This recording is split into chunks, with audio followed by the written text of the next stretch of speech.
platform. All personnel, clear launch platform.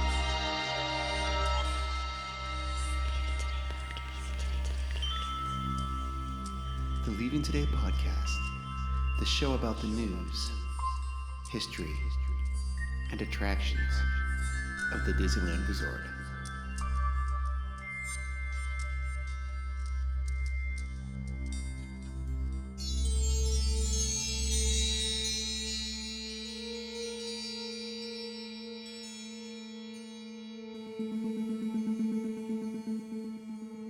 Well, come on, Wendy. Let's go. But where are we going? To Neverland. Neverland.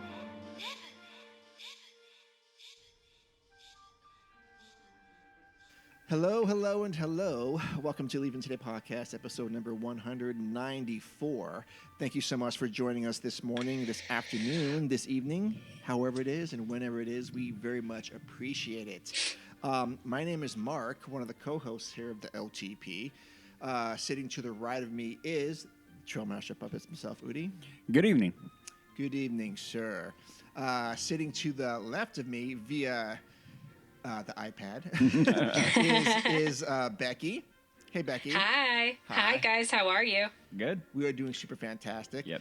Good. And actually, we want to take this moment right now to let the listeners know that Becky has agreed to join the LTP. Yep. We're still trying Yes. to work. We're still trying to work out like a benefits package for her. Yeah. I Stock options, maybe. Yeah, no, and the thing is, she handed in the rider. I'm like, this is not enough. Ask for more. And, yes. But Yes. Well, thank you, guys. yeah.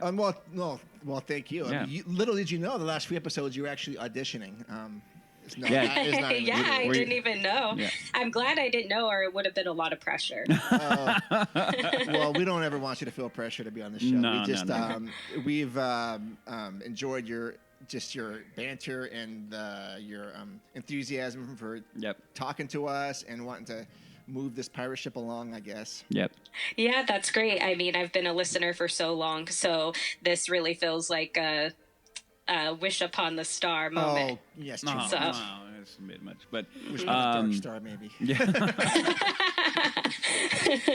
but yeah, I just want to say, I just want to let everybody know that Becky is the vibe was good, everything was great, and we've heard from listeners that they like her. They like her. So, I mean, we That's do surprising, yeah, but I appreciate it. yeah, and we do too. So, so welcome aboard, Thank you. everybody. Welcome her aboard, and here we go. We're Here off we on the crazy go. ride again. Yes, that's crazy ride. So speaking of crazy, we also have Jay coming on a little bit later on the show. Always good. Friend of the show, just friend, part of the LTP family as I'm concerned. Dude, love that guy. Yep. And I know the listeners do too. Yep. Okay, so we don't. So I'm going to the park. I'm just gonna say this. I'm gonna go to the park in a couple weeks, the 15th, which is tax day, and I'll be coming home the day that the city of Anaheim votes on Disneyland Forward. Wow. I just realized that the other day. I go, oh, that's interesting. Wait, what time are you coming back that day? My flight on that day is 1:15. Coming I back. wonder when the vote is. I don't know. I probably Because that's a public hearing. probably. I'm just saying, Mark. Oh, I could change it. That's a public hearing, Mark. Yeah. Go. But I'm only going for a quick one day Yeah. trip. That's how the LTP. That's not how the LTP rolls. No, really not. I mean, you're being weird right now. So Yeah. no, wouldn't that be crazy? Oh, I don't know. Now, see now, Mark. Now my mind is like, Well, I got a magic key, so I want to start using this thing, and really, like I said, I've said this before. I'm gonna say it again. I'm waiting for Udi to get going with this because I'm looking at the calendar for next year, and there's I don't know. okay. I feel like I need to let everybody know. This conversation that when Mark brings that up about the magic key, this is a conversation that happens often. Yeah. Okay, we don't mention, but it happens often.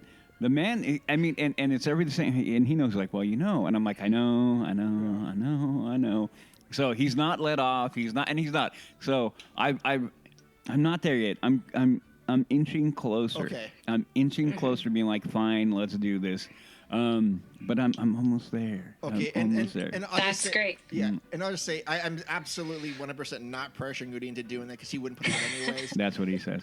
But I'm not. But what I'm No, it's a conversation. It's It- not like, man, no. Yeah. It's he knows whenever he's ready to do it. Yep. He'll do it, and like I said, there's just this pre-COVID experience, and I brought up many yeah. times that I just I do miss that. Oh, I do That- too. I do too. Because what I do know about Udi is that well, a lot of things, but in regards to this, going no matter how much he complains about Iger and all this other stuff, I do know that his going to the park brings happiness Oh, always. and enjoyment. Definitely. Lots of questions, lots of laughing, lots of comments. We do a lot of commenting while we're there. Shocker. I never comment. Oh yeah.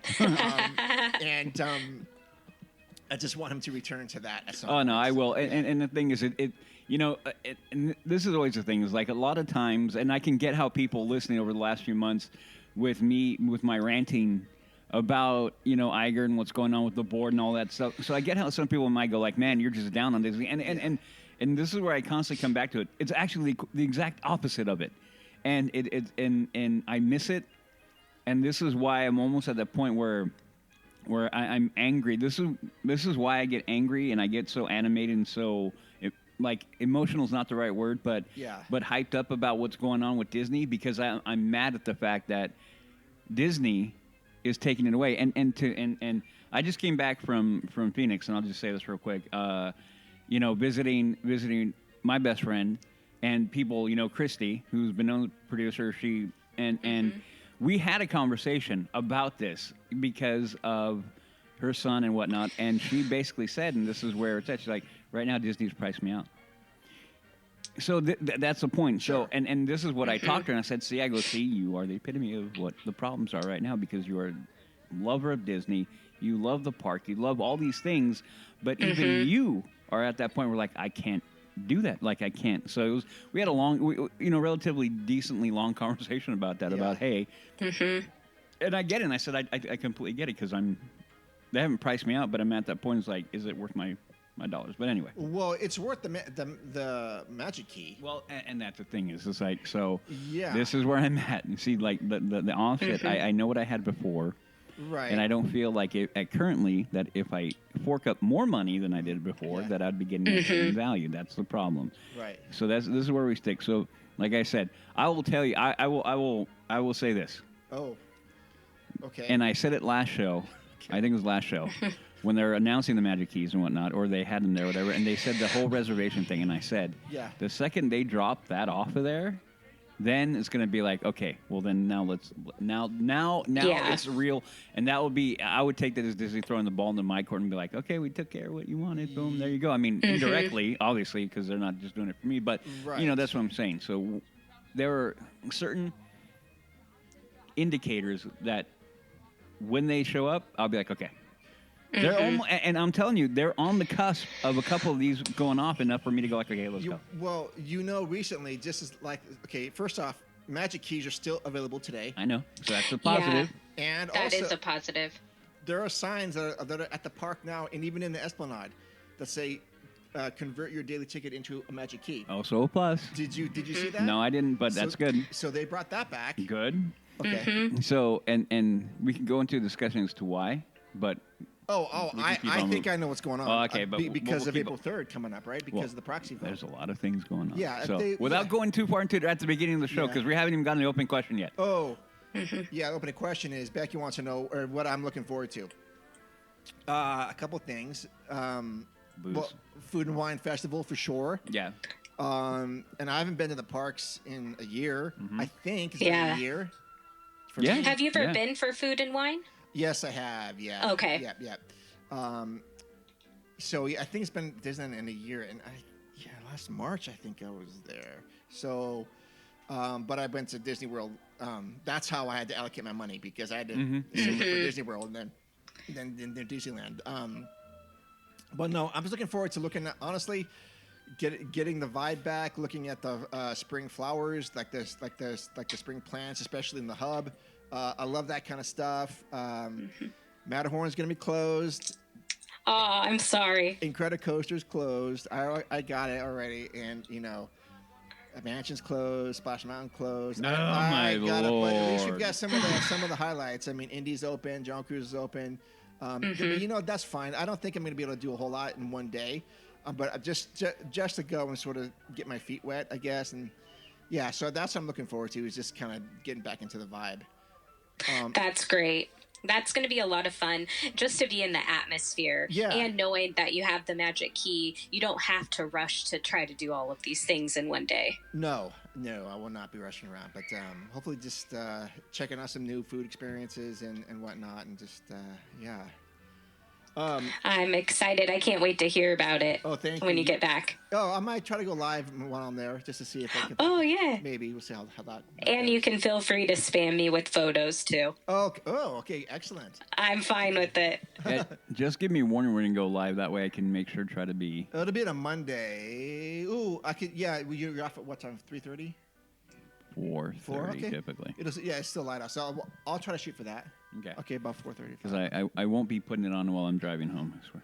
Oh, okay. Gotcha. Gotcha. I do want to rant about something real quick, and it's not like me to rant so much, at least on this show, but it's this D23 nonsense. Oh, yeah. Yeah. So my daughters want to go, and we had talked about it a long time ago, ever since the last one. And I had I already bought a hotel. I got it in October of last year. Had it all reserved for August of this year.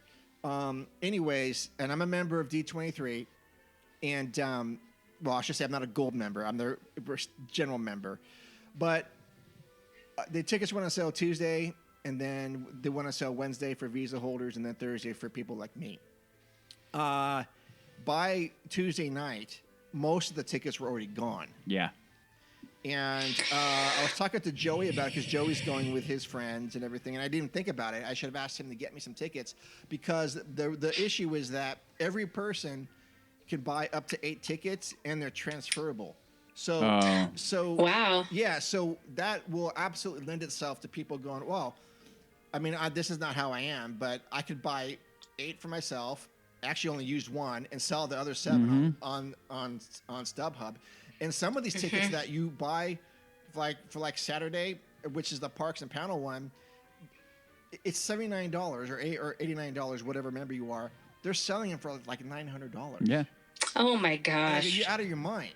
Well, no, and this is the one thing that we've talked about before that Disney really needs to try to get a hold of, is the secondary market for not only merch, but things like this. Like why would they allow 8 people to buy tickets? 8, up to 8. Why? The word I have for it, and I think I'm just disgusted by it. Yeah, no, we talked about it a little bit before we started, and it's one of those things. It's like, why? I don't get it. Yeah, because I saw that, I went like, are you freaking kidding me? Yeah. Like, they just went up. Right. Well, an 8 just seems so extreme, because I don't know, you're not going to necessarily buy them for a family. No. I wouldn't think something like, I mean, maybe, well, you would, you're going with your kids, but older kids. Yeah, but 4. I don't know. I mean, we're thinking like 4.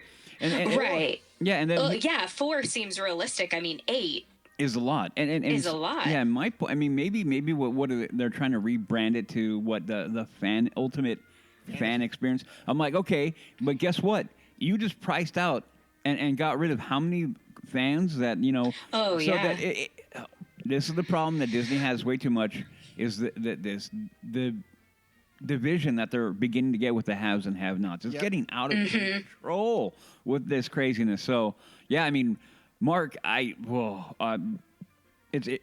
is disgusting. It's horrible. So I talked to the girls about it, and I explained to them, and they're like, okay, well, I understand. There's nothing you could have done. So we canceled our trip, but we're gonna go back in I think September. I don't know when, but sometime then, after all this stuff passes through. But what this does mean is that the LTP Lounge will be going live to cover this for the Parks and Panel, and actually we need to get that thing back up and running. Yeah, because now, I mean, are we scheduled back in? So for anybody who's been curious, we haven't been able to get back because of scheduling. Yes. So we haven't figured that out yet. We may have to shift the night. I don't know yet. I don't want to, but if we have to, we have to. So, Okay. and that's an internal discussion that we have to have. But yeah. Yeah. Yeah, it's not going anywhere. No. We Mark worked way too hard on it. There's a lot of work that you guys have no idea that went into that. I have no idea either because I didn't do any of it. But I've heard, I can see it. That's coming back. We just need to solidify that, and we will We will. very soon. And we will go on, but the thing is, we will go live for that panel. Yep. And everyone else can join us so we can watch it live. Yep. And then a commentary will go. Hopefully, it's better than the last one. The last one was a joke. I'm expecting disappointment. Last one was a joke. Oh But- my god, it was all big blue sky. It was all garbage. I'm like, what am I watching? This is Parks and Panels. Why am I watching a sideshow right now? It was stupid. Or was that the one before? That's before. That was the one before. Okay. All the singing and dancing. Yeah, was that the one before? I don't know what that was. No, that was last year. Wasn't that last year? 2 years ago. Was it 2 years ago? I Yeah. remember. Oh, see that. That's how bad of a taste it left in my mouth that I'm still remembering that debacle. It was But stupid. I have been hearing a little more talk about Avatar Land, Avatar stuff, which they will definitely announce for sure.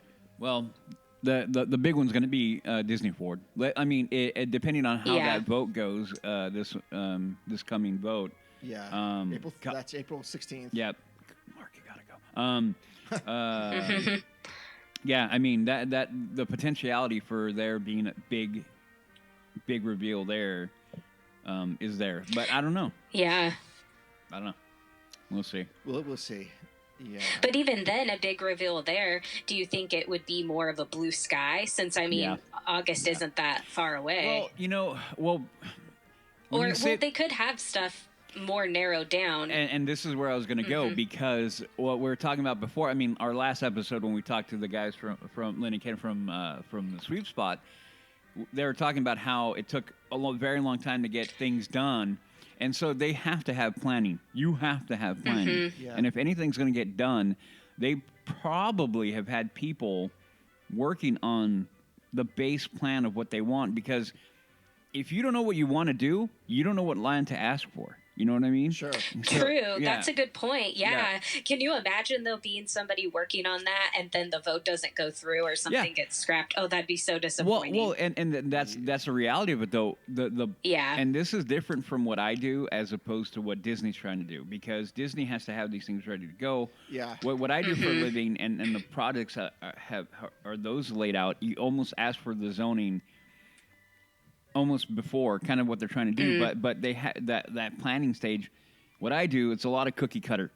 It really is. Like I will real quick, the job that I'm starting to slide over to in Chico now. I walked into it and I went like I have been here before. Same company, same designers, same engineers, same architects. Okay. So it's literally an amalgamation of a couple. So what I do for a living, it's very easy for these to be like pop, and get popped out really quick after they zone. What Disney can't do that. But so they have to invest time, effort, and energy into developing the plan and the idea. Sure. They have to. So it's the same thing with what we do. What I do is there's a massive amount of investment into the planning phase of it, and then trying to get everything done and funded. Sure. And so what I do is a lot of the things we do is government funded. So then it's a question of like trying to get the government. Yeah. The builder getting that funding and guaranteed funds from the government. This is a whole other thing. This is all private. So there is I all that to say that I think Disney, if the vote does go their way and passes that hurdle, which I haven't read a thing to even hint that it's not. Right. Yeah. So that tells me that they're probably starting to get the ball rolling on presentation, on whatever they're going to do, whatever they're going to do. Their presentation as far as what they're going, why can't I think of their proposal? Yeah, no. But how they're going to present it to the fans. So whatever art they're going to do. Oh, the concept. Like a model of it. Yeah, all of possibly. that. Yeah, all of that. It's probably been worked on for a while already. Yeah. And so they're going to have their presentation. They're probably working on their presentation as we speak because when is D23? August 9th, 10th. Yeah. 11th. See, so they're going to have. That'll be here before we know it. Yeah. So that's what I'm saying. So it's going to be one of those things where after that, that's probably going to go full tilt and all that. Yeah. Yeah, and that's I'm looking forward to whatever that is because I think it's going to pass. But I think that the reality is though is that whatever they plan on doing, what's going to come first is all the boring stuff. Like, and they have to do the infrastructure first. They have to get parking figured out. They have to build parking structures along the Eastern Gateway. Yep. All that stuff has to be all the plumbing, as it were, has to be taken care of before we get to see Peter Pan Land or whatever we're gonna get. Right. That's gonna take a while to get all that stuff. Well, yeah, a lot of people who do not understand the complexity that goes into everything before they even pour any kind of concrete or anything. The complexity under the ground alone is amazing, and the plumbing just to handle running water for whatever they want to do, the waste part of it too. Yeah. You honestly, you guys have no idea how crazy complex the underground is for something that's going to be that big. It's crazy, and until you've actually seen it and I stood over open pits where they're working on connecting into sewage just for an 8-story apartment built complex, which is in the scheme to this is nothing. Nothing. Yeah. It's nothing. But yet looking at this going, and these guys are working weeks on this stuff. So even with that basically is me priming people like we're excited, but once we get more positive word, which I think we are, just stay patient because it's going to take a minute. It's going to take a good hot minute before we get anything moving. I think Avatar Land, whatever they're going to call this, I guess because this is called that for the sake of this conversation, is going to be dependent on that Eastern Gateway.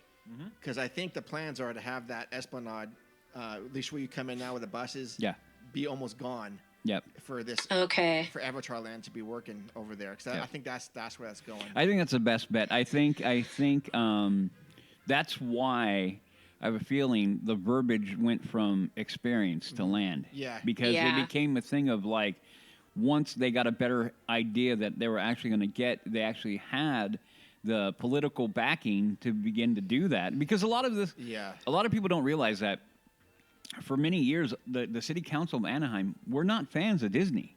No. They were really it's bearish, right? Or bullish? Which is the bad one? Bearish. Yeah, it's bearish on them doing very much anything. Yeah.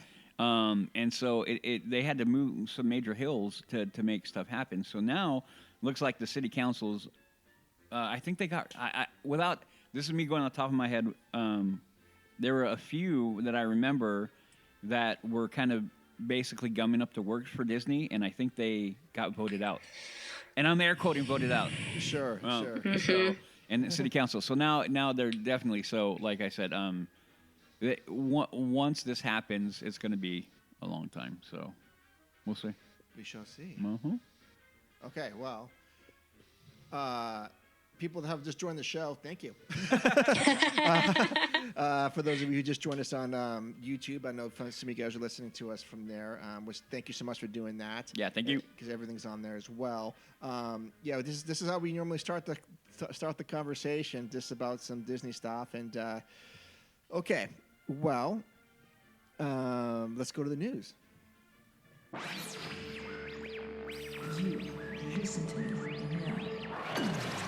You are talking about things that you do not understand.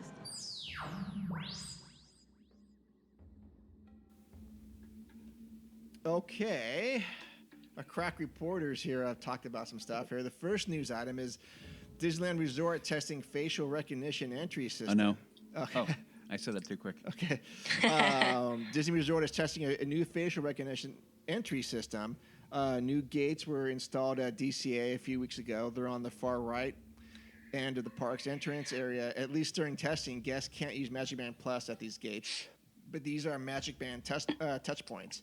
Step one is a cast member scans a guest ticket on their phone to see if they have a photo in the system. If they don't, the cast member takes their photo.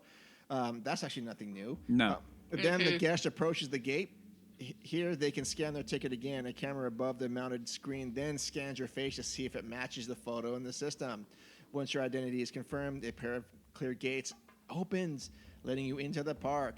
Though the system is supposed to streamline the entry process, the people that did this found it took much longer than usual. Hopefully the bugs will be worked out during testing if Disney decides to move forward, no pun intended, with this system. Walt Disney World tested facial recognition technology back in March of 2021. The system was similar to the one at Disneyland Resort, but without cleared gates. The test ended in May of 2021, and the system has never permanently installed. There is your call, your indicator. Why? See, why? No, this is the thing that Disney's doing. This is a waste of time, effort, and energy. What's that? Because with the magic bands or whatever, the people. Is it really that much slower? I mean, is it really that much quicker? Is it really that much quicker? Yeah. And to be honest, how many people are really that pissed off when they're trying to get into the park to be like, you're taking too long? I never hear people complaining. They're excited. They want to get in. And they get anxious. But how many people have you ever, in the years and the times that you've gone, been upset that it took this long to get in? Like that mad that they're going to, we need to speed this up. Well, I mean, honestly, I've heard... While standing in line, I've heard like murmurs from people saying, this is what is taking us people so long? But nothing that was, out of hand or anything. How about you, Becky? Yeah, no, I feel like people are typically pretty happy right then. And the one part I was kind of confused, though, with the facial recognition is, are they just saying basically they don't trust somebody to look at the picture and know if it's you? And that was the other part. Thank you for bringing it up. That was the other part that I was going to say. Is like, why photo? Like, I don't get it. Like, you have your pass, you have your photo. What? To me, this is them trying to remove the overhead of having people there.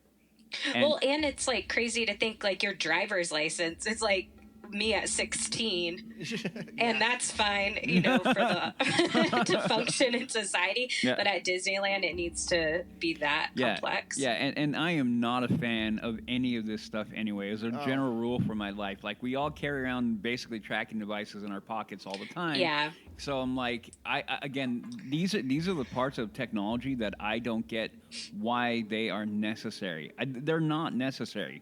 This is them just doing something. To do something? Well, but this again is the transferable issue, right? Let's say that I use your pass and it says Udi. They don't know that I'm Udi. How would they know that I'm Udi? But what does it matter to them? Because I could pass that ticket to someone else and they could go in. As long as you're not selling the ticket. I guess. Well, yeah. Well, maybe that's why they're cracking down, so you don't sell extra tickets. But how? But okay, so we haven't talked about this for a while, and honestly, I haven't been tracking. Is that still like a thing? Because I don't think so.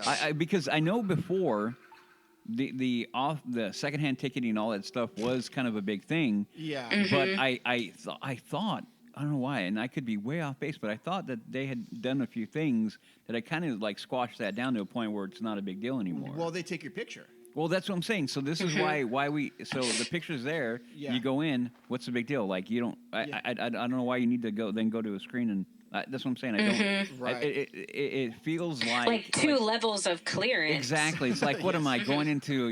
Level 1, like top secret. Like, if you come out with anything, we're gonna have to shoot you or put you in a jail. Like, I mean, come on. Dude, you've been with me when this flipping device right here. Has caused trouble. Oh, that was funny. I have pictures of it somewhere. Yeah. It's asinine. Yeah, he had the mobile recorder that we would take in to record inside the park, the audio. It's this device right here. Oh, yeah. And they were like, what is that? It's like, it's a mobile recorder. And I'm like laughing. I'm like, Mark, you're causing problems. Yeah, they pull me out of the line. Oh, my gosh. Oh, legit, yeah. Pat me down. Yeah. Pat me down. Oh, yeah, the whole thing. Oh, my gosh. Call for extra security to come and ask. No joke. Have we told that story? We did tell. I mean, it was years ago now, but yeah. So long. It's happened twice. Yeah. And I've told them, you guys are. I'm not going to say what I said on the air because it's not right. But but in other terms, I had mentioned that my cell phone is more problematic than this device. Yeah. And they just said, well, you can't be doing that. I go, I go, fine. I'll go back to the hotel and put it away. But yeah, it's whatever. Yeah, because I don't know what I think they're trying to say is for like they're worried about you're going to trying to make money in commercial. Like, no, dude, we're podcasters. I'm like, what? Yeah.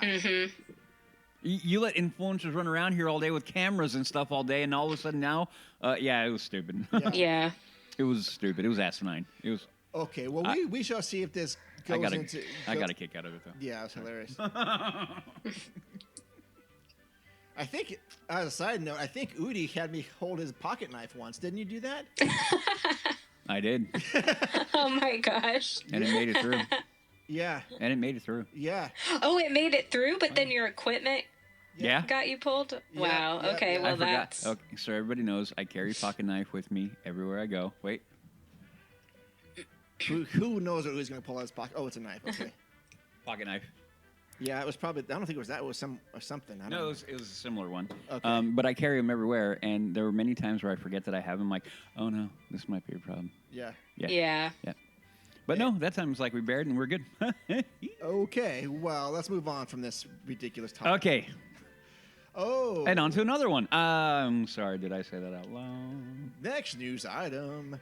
Disneyland announces Tiana's Bayou Adventure gift shops, Critter Country closing in May for construction.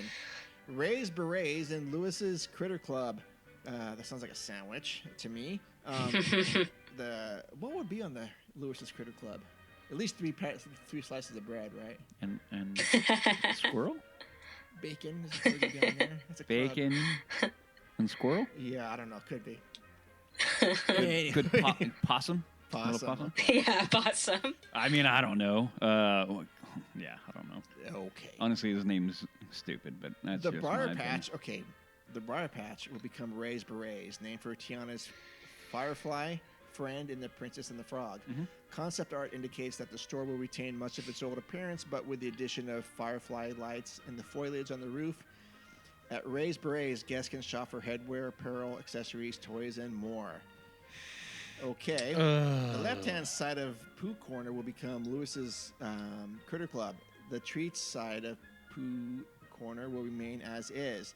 The critters of Tiana's Bayou Adventure call Lewis Critters Club their home away from home. Here, guests can purchase apparel, accessories, home decor, and more featuring Tiana and animal characters. Critter Country will temporarily close beginning May 1st of this year for these updates. Tiana's Bayou Adventure is scheduled to open in the fall/winter of 2024 at Disneyland Park. Yeah. Okay. I mean, I feel like it was expected, I guess, at this point. Yeah, but I mean, I guess the issue then becomes, one, it looks like it's Disney going on the cheap. To be fair, Yeah. And then the other part is, Pooh needs representation in the park, as minimal as it already is. Yeah. Yeah. So yeah, but it does make sense that they would do that. Yeah. On the concept art for Ray's Berets, that signage, you see that signage on there? Does it look like anything to you guys? To me, it looked Christmassy, but Christmassy, but what else? Like with the font and the colors.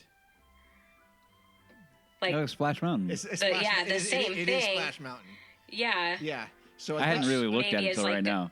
ode to Splash Mountain. Yeah. And then see, look, and then it has like, I know. Is this how do I say it? Okay, I'm gonna say it. Is it an oversaturation of Tiana in the park all of a sudden? all of a sudden, yes. I think so, especially, I mean, the movie came out in 2009, right? I don't know. I don't know. I can look, but yeah. I mean, this is like so long ago. To me, I have a couple things that I feel on this. Oh. One, one, we have the restaurant, which is now over on the other side, right, of Mansion. Yeah, 09. So it's away. And it feels like, yeah, we just have so much of her. And not that I don't think that she's a good princess or anything like that. I mean, I enjoy the movie. I like the music. But why all of this? And then sometimes it makes me wonder. I mean, I feel like my why is maybe to have like certain representation, which I think is great in the parks. But then I wonder, like, why are we not creating new representation and new good stories? To me, that seems like more inclusive and more inviting. I don't know. I don't. That's just some of my thoughts I had. And I know, like, my sister-in-law loves Tiana. I'm sure she's all for this. I'm going to talk to her tomorrow because that's her favorite princess. And it's good, but to me, it feels like a lot. Mm-hmm. And I agree with you. Like, when we're talking about, like, Pooh being represented, he's barely represented. And, I mean, that's a main staple of Disney Mm-hmm. Yep. For to me. Yep. Well, you know, and this is the part that always makes me wonder or cringe a bit when Disney right now is doing things like this, because we've already had many a conversation on whether or not doing the retheme of Splash was even necessary. Like, who was really asking for it? You know, like Mark often says, like, the thing that nobody asked for. We're getting the thing that nobody asked for. And this is where I feel. So at one level, I'm like, well, the retheme, was it even necessary? I'm going to go with no. But they did it. Okay. So now when they do that, then you have to kind of turn into the skid at this point, and then you go more. But I agree with the feeling of it. It feels like it's all of a sudden an oversaturation. A part of it, though, could be because they're trying to build up the hype for Tiana's, and they want people excited, so they're going to be like, hey, this is coming, look how cool it is. Hey, this is coming, look how cool it is. But and so on a level, that's why I think you're feeling that, because we are getting it. But here's the other part of it. They're advertising the division and PR and all these people. Yeah. I don't know who they are, but I'll say it again. They're trash. They're nothing that they're doing is appealing to the mass quantity. Like, we're going to go into it as we go further on with the new characters here.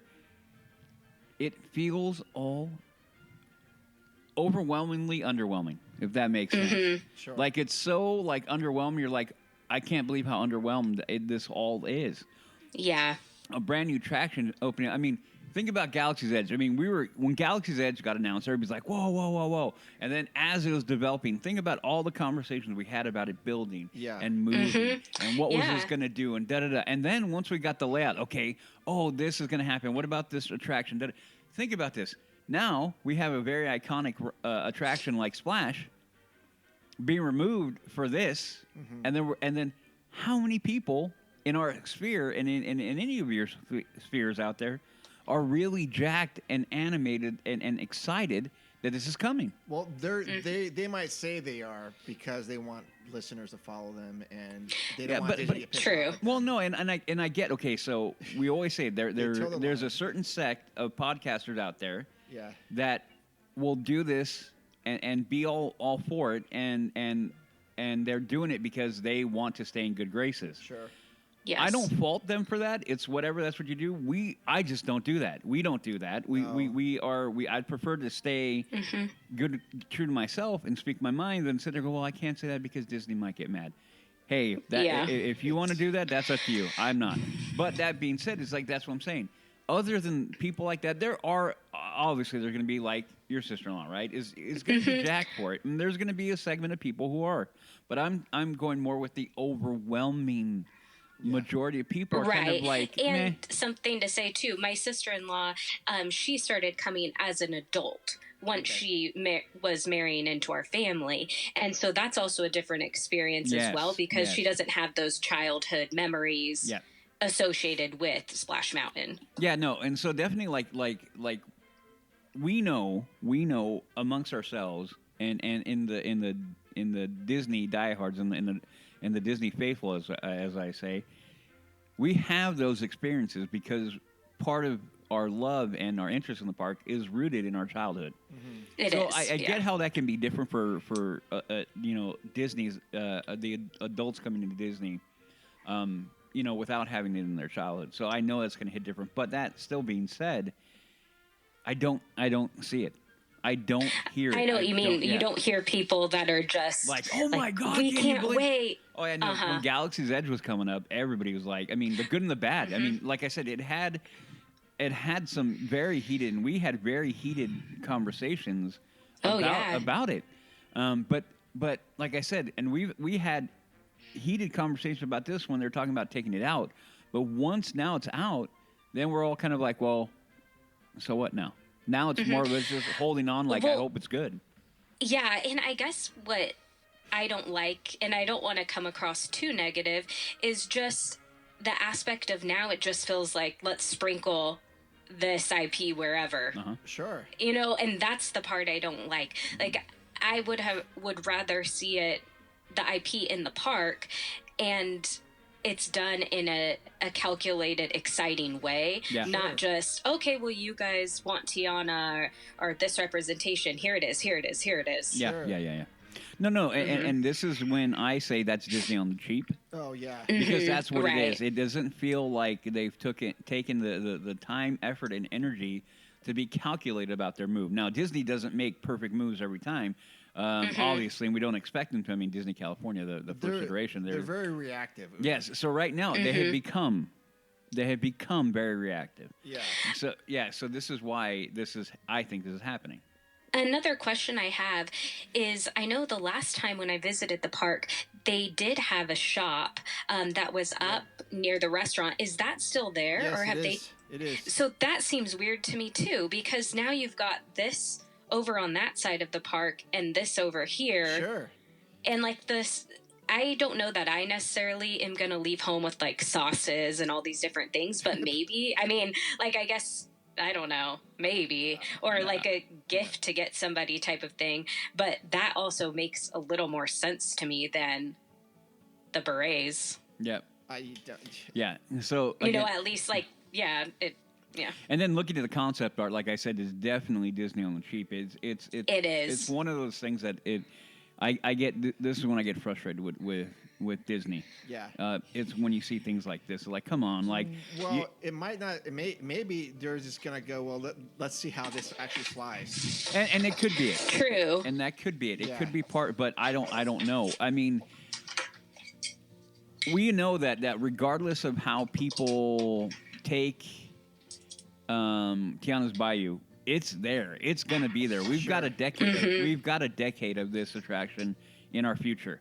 If we don't, I would be shocked. I'm gonna tell you, shocked. If somehow the ride numbers drop and go into the gutter, then maybe. But I don't know. I don't think that's gonna happen. I don't. I can tell you right now, the music will not be as good as Splash Mountain. No, and then we saw that too. So the music there for everybody out there, there is somebody you recorded and released a video of them running the test runs Yes. in Florida. Yes. And the music was playing, and the music was so just generic to me. It's like, I'm hoping it has different, but that one song that was playing, I'm like, this doesn't. No, like it didn't grab me. I know. I was expecting more instrumental Yes. and kind of even like, I don't know, something incorporating animal sounds, like swampy sounds. Yeah. Yeah. I don't know if that makes sense, but it does. It does. that's what I was picturing. And- And it also seemed like it was just that one part on a loop. Yeah, Yep. Yeah. So I mean, there's a lot of unknowns with that. So Yeah. So Yeah. I can only comment on what I've heard, but it's still. It isn't going to match like Zippity Doodah for me, and and the fact that that's even out of the park loop as far as like like on the Esplanade. Yeah. I'm so just what the f are you guys doing? People. See, Yeah, and- that makes me sad. No, Yeah. and this is where I get frustrated with people. Is like, you don't know what you're talking about. Yeah. When they get upset, it's like, you don't know what you're talking about. You don't know what you're talking about. But- You're being. It's like, no, you don't know what you're talking about. Okay. Oh, so yeah, that's the frustrating part when people don't know their history. Then it's just it's frustrating. So I don't know. I don't know. I don't know what I'm still trying to be open minded, but man, the more the trickle. And this is why I said the PR and the advertising divisions of Disney right now related to the parks. You're trash. Okay. I can't put any more points. You're Well- trash. Like, do better. Okay, but so when Florida's comes online and they're testing as we speak right now, they're Yeah, testing they it are. with Imagineers on the logs and everything. But Yeah. once the official POV comes out, we'll do it live on LTV Lounge. Yep.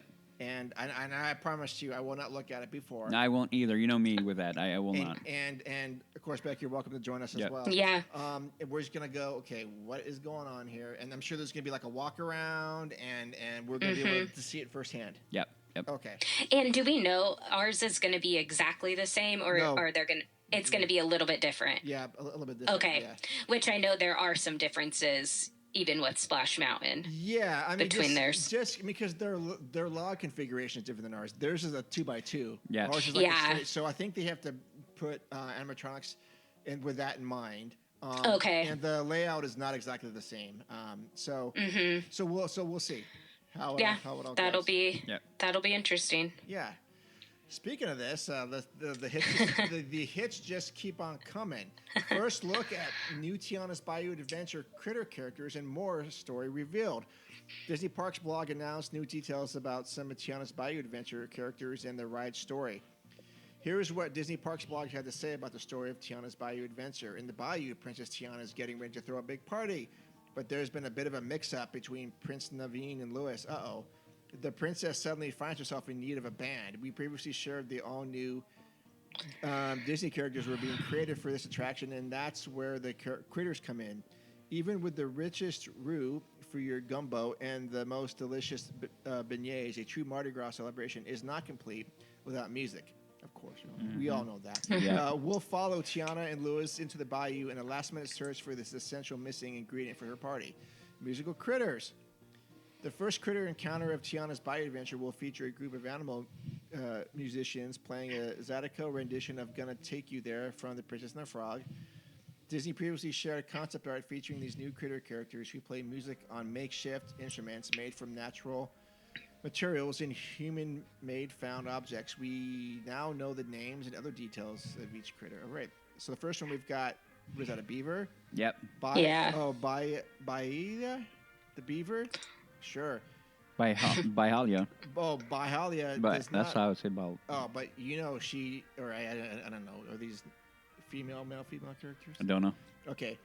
Bahalia does not just build dams. Oh, she helps Oh, build she, yeah. musical instruments using natural materials from the bayou. As a strong-willed percussionist, it's safe to say Helia is the heartbeat of the band, as well as a natural designer. Of The drummer. drummer. Okay. Next is a rabbit, Gritty the rabbit. Always willing to dig a little deeper to help others. Gritty plays the washboard found an automobile license plate with a high energy flare. It's the perfect instrument for someone who's often overzealous and digs to relieve her nerves. Oh, so okay. Okay. Next we have, who's this? Bo the opossum. Does not look like an opossum to me. No. It looks like a. I don't know what that looks like. I don't know what that looks like. Well, I guess kind of like an opossum. Seeing limitless possibilities, no one finds more wonder in the bayou and sounds of the Zydeco music than Bo. All she knows is beauty, especially her own. You can find her plucking out the low notes with her upright gourd bass, which of course involves some musical dexterity with her tail. Okay. Is that it? Is Bo a female? Yeah, it says she. Yeah, it Her. seems like an all-woman band. I've never known a Bo with a female. I mean, it doesn't matter. Yeah, no. Yeah. Okay. Honestly, I won't go into it, but I did actually hear what's the word for that? A history of that name. Oh. Where Bo, Oh. where Bo. It means boy, doesn't it? Well, Bo, kind of, but I believe from what I heard was that Bo in France during the 1700s was a unisex name. Okay. All the way back then. Okay. So that kind of made French Quarter, blah blah blah. Maybe Sure. that's the string Okay. they're trying to run all the way across. But hey, I'm not going to die on this hill. yeah, no, Okay. it's Apollo whatever. the raccoon. Apollo Low is transforming abandoned objects into works of musical art, like his squeeze box. He's full of okay. He's full of energy, storytelling, especially about the objects he finds in the bayou. He's particularly close with Rufus and appreciates Rufus's calm demeanor. Wait a minute, is there a Rufus in this character? Oh, There's Rufus. Yeah, the next one. Rufus the turtle. Rufus may be a turtle, but he's quick to jump into rhythm in his harmonica. He's also the first to join a new adventure. He's genuine and sincere, but may come across a little sarcastic at times. Okay, anyways, I don't need to read all these descriptions. Just like me. Yeah. So then you Rufus, and then we have, this guy? Who? Timoleon, Sure, he's an otter. Okay, and he and plays the fiddle. It looks like. it looks like plush toys will be available for purchase soon. Oh yeah, that's a shocker. Yeah, Bo, Apollo, and Rufus. I don't know, man. I don't know. I don't know. The characters. This is where it always gets difficult when they try, and they should have learned from Galaxy's Edge. Yeah. But when you're trying to introduce new characters into something, you need a better base of knowledge. So them redoing the movie would have been good because we would have known all the characters. Yes. So this is the failure of Galaxy's Edge. When they time locked it, they have the blue-haired spy rolling around, and I don't even know her name. And it's kind of a cool element, but it doesn't hit because you don't know who they are. Do you remember she was the main hologram on Rise of the Resistance on those early promos? Right. And it was like nobody knows who she is. Why is she there? And then they switched it to Rey, and so it made more sense at that point because it's a character you can connect with. So when they do this kind of stuff, this is my worry: is like how can you really connect? So Song of the South for and for Splashbound had that connection, but that being said, there's also connection all the way back to Carousel, right? The animatronics and all these things. There's a lot more things that brought and pulled people in and gave it a deeper connection. I'm not saying that this is not going to happen with this one, but I feel like Disney's already starting off on the bad foot because they're trying to bridge a gap and get people into these characters when you don't know who they are. Sure.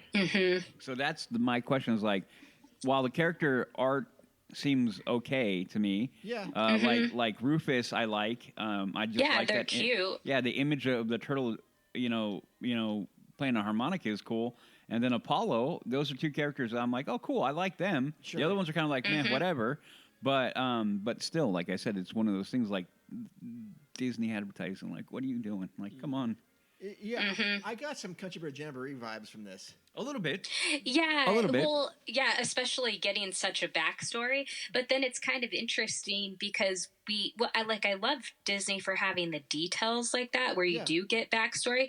But then I also wonder, are they a huge part of the attraction? Why such a detailed backstory if they're just one part? Sure. And that's the other thing is not knowing how the attraction is going to progress on the story in there. It'll be interesting to see what the queue looks like if they're going to try to introduce some characters through the queue. Yeah. You start paying attention to, which Disney has done in the past. Who was it? Country Bear. You'd have paintings or whatever, and you kind of start getting the vibe. So if they do that with the queue, where you can begin to get into that, then Mr. Toad does that. Mr. Toad does that. There are a few that are like that help pull people into the story. Yeah.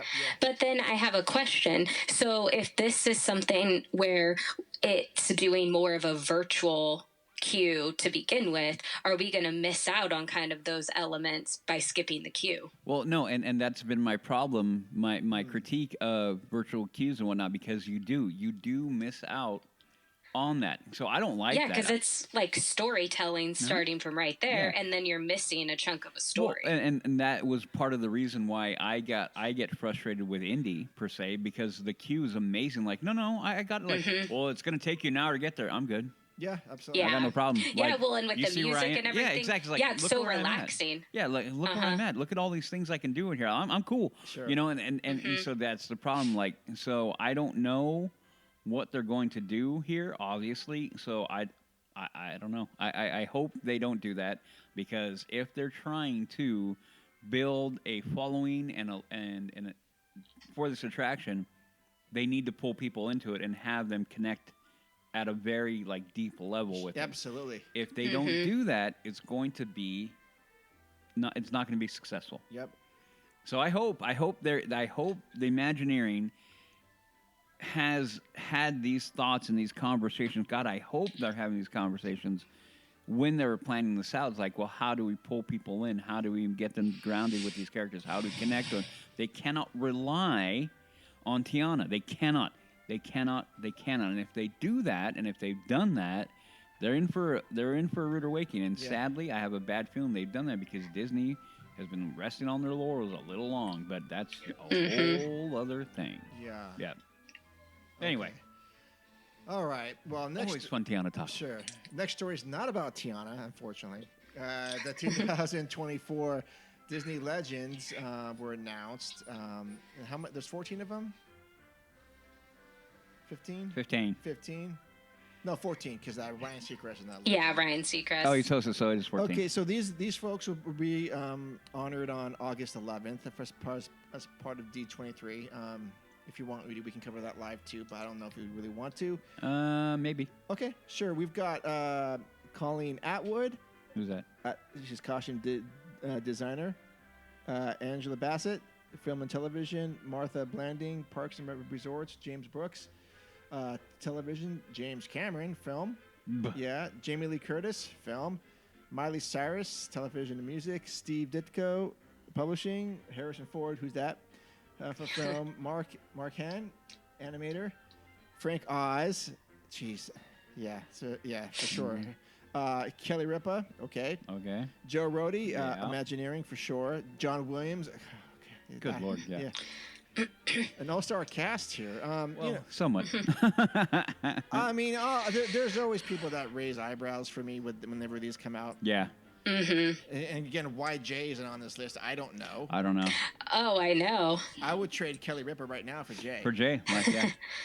I agree. Yeah, no. So the ones that really I bet you're gonna surprising. The ones that I'm really happy about are Harrison Ford, cool, and if you guys don't know why he would be a legit Disney legend, only really because he got bought Lucasfilm, but we're not gonna go there. But yeah, because Indy.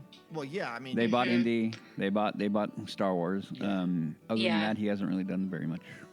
So, but I'm a Harrison Ford fan. Now, Frank Oz. If you guys don't know who Frank Oz is, get out from under your rock. Yeah. Legit, like that man has earned it. Joe Rohde, another one. Yes. The dude has been behind so many of the amazing things that Disney was doing. People don't even know if you don't know. And then, of course, probably the greatest musical score composer ever. Definitely of my lifetime, and probably the next 3 or 4 lifetimes, John Williams. So John Williams, I saw him like, oh, F yeah. Like, absolutely. He should have had this years ago, but hey, better late than never, I guess. But yeah, I'm super stoked for that. Yeah. Kelly Ripa, what? Anyway. Yeah, she's the only one that's. Yeah, Kelly Ripa was so weird to me. I sorry. Was actually listening to something else, and it mentioned how Tom Hanks isn't a Disney legend, and I did find that really interesting. That Kelly Ripa is, Wow. Over Tom Hanks, who's done. I mean, he's played Walt Disney for one. He's played, Woody in Toy Story. I He mean, was in Splash. just to name two. Yeah, I mean, he's done so much. Yeah. Yeah. Yeah, these Disney legends are always just interesting to me. I don't never know what they. I mean, Yeah, no. I mean, criteria is, but- it's like any All-Star game, whatever, or whatever All-Stars for whatever professional sport, or even the Oscars nowadays. Like, well, who's like, who do we want to honor? Yeah. Who's a cool Yeah. kid? Who's a cool kid today? Yeah, I agree. Because even like Miley Cyrus has done, Hannah Montana. She's been in Bolt. There are those things. But I do almost feel like honoring her now versus maybe in 10 years allowing her to do something else kind of seems more like a hot and trendy Yeah, Yep. could be. in a way. Yep.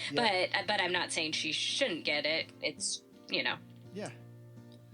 Yeah, it feels like a legend status should be a little bit more an older individual. Like when I hear legend, Well, I'm like, Josh Gad is a Disney legend. I know, and he shouldn't be. No. Yeah, I get what you mean. I guess maybe that's something I should take away, but it does seem like I expect somebody older or who has done something where I feel like Miley Cyrus would technically have a lot of years to still do stuff Yep. to like influence Disney. Yep. For Yeah. sure. Yep. I agreed. Okay. Well, Next item is Joe Rohde returns to Walt Disney Imagineering to teach. In a post shared to the Walt Disney Imagineering Instagram account, it was revealed that Joe Rohde would return to Imagineering to lead masterclass. Why Instagram again? I'm not getting this. So continue. Oh, Yeah. To lead a masterclass work sessions for fellow Imagineers to attend. The full announcement reads as follows. Beginning this week, Imagineers have an opportunity to participate in a series of masterclass work sessions led by Joe Rohde. Following in the footsteps of many former Imagineers, Joe continues to mentor and share his years of storytelling knowledge with current Imagineers, contributing to the future and creativity at Walt Disney Imagineering. Before the announcement was made, Rohde teased his return with a video posted to Instagram, just to make Woody happy, of him walking towards the Walt Disney Imagineering building with the caption, do a bit of work at the old farm. Rohde retired from Imagineering in 2021 after 40 years in the industry. Earlier this month, it was announced he'd be honored as a Disney legend, as we just talked about. At D23, which is the ultimate Disney fan event. So I guess I'm not ultimate enough to go. No. Oh, shoot. You see, Rohde's impact can be felt throughout Disney's parks, having had a hand in projects such as Disney's Animal Kingdom, Pandora, The World of Avatar, Alani, and Guardians of the Galaxy Mission Breakout, just to name a few. All right, so yeah, he's back for a limited time. I don't know if they're trying to woo him in to help with Avatar, whatever this is. Well, I have a couple takes on this. Surprisingly enough, one, I'm shocked. One is probably maybe that's part of it. So the positive is that he's coming back because he's, in my opinion, of the lost breed that Imagineering needs. Okay, so he needs that that innovative, out of the box. That's cliche, but yeah, He's definitely, I think, a link to the past, right? Yes, absolutely. So that there's that, right? And so the fact that he's going there to teach is also good. Now, my big problem though is they can go do it. If you read that verbiage, it says they will have the opportunity to.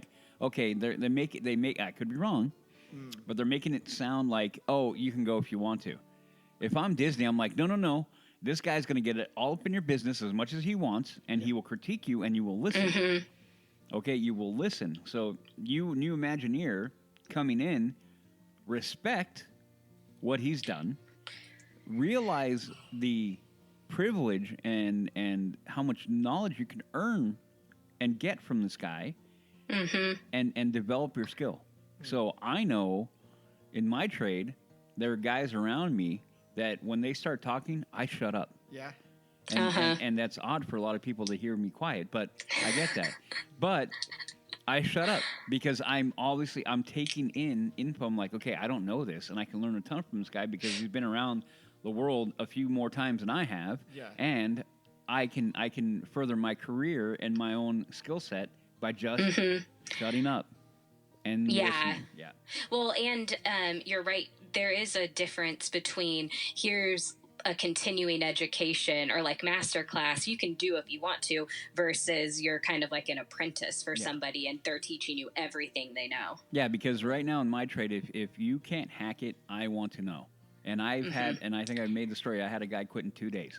So it's one of those things that's no, you need to know what it's going to be like. And you need to know if you really want this job and you want to not only do this job, but do it well. To flourish, yeah. Yeah, this is what you're going to need. And it's not like I'm just talking and being a jerk because I want to know this is what you have to do. This is what the reality on the ground, working day to day, is going to be like. And if you can't handle that, then maybe this isn't for you, and there's the door. Oh. And that's the reality of it. So I hope that he comes in, that the people who are working in Imagineering right now recognize how much of a privilege and honor that is, and go there, ask good, thoughtful questions, and then shut up and listen a lot. And be able to take criticism. Yeah. Yes, and that's the problem. It's that's another thing I won't get into. But criticism is critique is incredible. You know how many times I get my stuff critiqued? A lot. Yep, absolutely. A lot. Right. Yeah. Okay, well, that's good. Here's the best story out of all of them. I guess this is the last story. Is Disney reveals new Jabba the Hutt popcorn bucket for Star Wars Season of the Force. A new Jabba the Hutt popcorn bucket is coming to Disneyland Resort for Season of the Force. Yeah. You can only get 2 per person, per transaction, no discount. They'll limit these, but they won't limit tickets to D23. Yes. This is going to be available starting April 5th at the Galactic Grill. At the Disneyland Park Galactic Grill popcorn near Star Trader. It's only going to be in one place. Yeah, I know exactly where that is. Okay, great. Jabba the Hutt, and there's going to be a massive line for this thing. Mm-hmm. All right, well, that is the news. We're going to wrap that up. And now we've got Jay waiting in the wings for us. Jay! We will not make... Ooh. I know that's... in fact, the listeners don't even want to care about what we're doing with the news. They just want to get to Jay, so sorry. It's taking so long. But without further ado, let's go to the feature presentation. And now for our feature presentation. Hey, LTB listeners, this is our feature presentation. Joining us today is our friend of the show. We call him an LTP family member for sure. In fact, he is a Disney legend. I don't know why he wasn't on this year's ballot, but hopefully in 2026. It was rigged. It's rigged. We will see his name on there, but at least in our minds and our hearts, we have our own Disney legend here, and that is our good friend Jay Bratton. Hey, Jay. Hey, guys. How's everybody doing today? Good. We are doing fantastic. Coming to you on this rainy end of March. Oh, it's raining where you guys are too? Yeah. It's coming down here pretty well, but that's good. So today, Jay joins us. He's talking about the DCA Food and Wine Festival. He was there, I guess, a couple weeks ago. Right. Actually, St. Patrick's Day around that time frame. Okay. Yeah. Yeah, awesome. It was March 14th to be exact. So. Oh, yeah, awesome. It was a few days away from, yeah. Awesome. Okay, Jay, so before we get into talking about the food of the Food and Wine Festival, can you let me and the listeners know about this Sip and Savor Pass? Is it worth it? What are the pros and cons? How much does it cost? Some sort of, I guess, Food and Wine Festival strategy that you might recommend. Yeah, well, me being a foodie, that's definitely worth it. And actually, even if you're not a foodie, if you just want to sample a few things, this year they went ahead and did 2 different tiers. So the first tier is for 4 samples, and then the other one is for 8. Oh. So the difference being that if you get the 4 coupon pass, it's $31. If you get the 8 coupon pass, it's $61, and that's for regular guests. So you save yourself $1 if you're just paying, without the Magic Key. Now, as far as the Magic Key discount is concerned, they only offer that on the 8 coupon pass. Oh. And but the cost breakdown is better. It's $56. So if you do the math, then basically you're looking at about $7 per dish, and even the mocktails, they start at about $7, so you're kind of breaking even.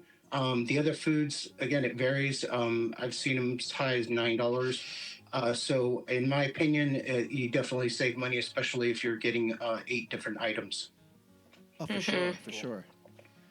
And is this Sip and Savor Pass good at only the booths, or some of the restaurants are participating in this as well?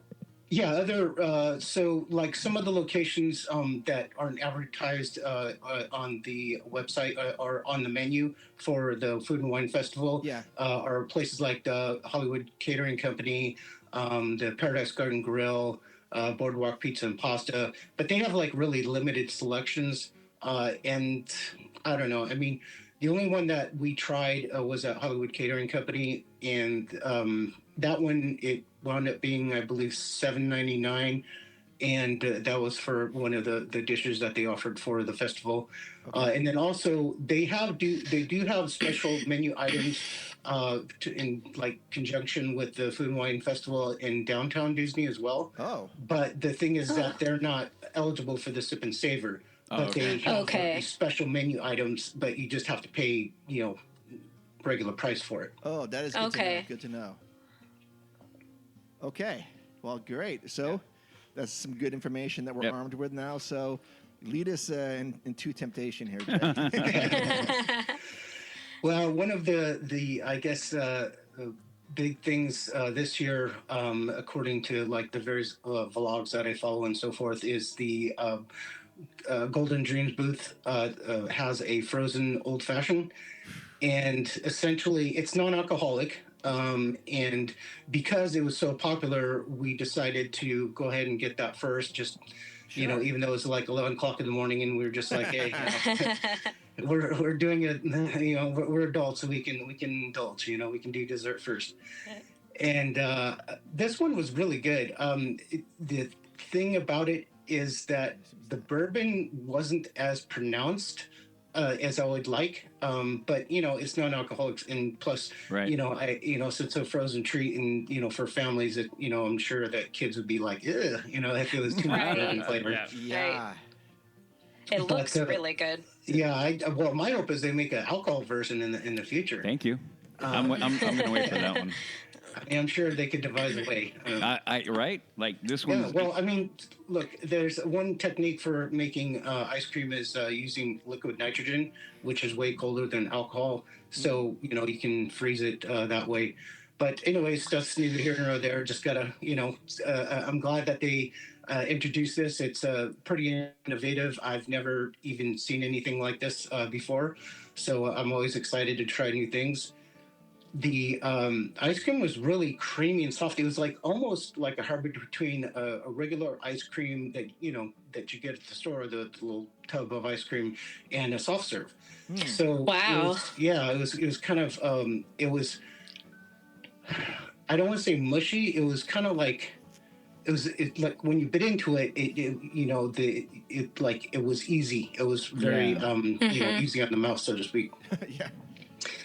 And the bitters crema didn't really kind of come through, but at least they're trying something. The orange zest glaze was really good. Just everything all together really was a nice combination. It you definitely got that vibe of an old fashioned, but again, not to the same degree because I've drink. I've had old fashions in the past, and right. That happens to be my favorite drink, so that's why I'm like, oh, yeah. Oh, you would love that then. I think so. I mean, if you had alcohol though, yeah, it's all good. Maybe next year. So, and then also at that booth, we got the blueberry pancake cold brew. So. I'm going to admit right now, I don't know if I've admitted this in the past, but I don't like coffee at all. Just don't. Yeah, I don't do coffee. Well, hey. Jay, I feel like we are a lot alike. I have started, since having kids, doing a cold brew that I keep in the fridge. But other than that, I did no coffee either. I've tried so many times.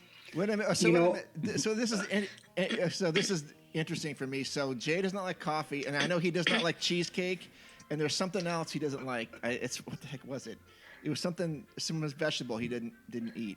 But I knew it was cheesecake, and now coffee, and now I'm trying to think. But we have to classify the correct cheesecake. Remember? Right. No, there is a cheesecake he does American like. cheesecake is the one that I do not like. It's too dense, too sweet.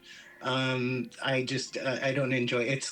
It's just a little, I feel kind of icky when I eat it. But the Japanese one, that's another story. That's a whole another story. Okay. Oh yeah. It's like soft and fluffy and light. And I'm hoping that I should have looked to see if they had it, over there at the, Aunt Cass's, whatever it is. Yeah, Aunt Cass's, right? Mm-hmm. Yeah. But because we were going for the Food and Wine Festival, we could only buy so many things and eat, because that's the type of dish that you want to eat fresh. Oh yeah. Mm-hmm. Yeah. Yep. Okay. So, anyways, about the coffee. Yeah. Yes. Oh yeah. So again, I'm not a cold brew person, not a coffee person. I like the smell. I just don't like the taste, and no matter how much sugar you put into it. Anyways, so my wife, she had this and she enjoyed it a lot. She said that, she's not really into cold brews. She likes coffee, but she's not into cold brews as much. Right.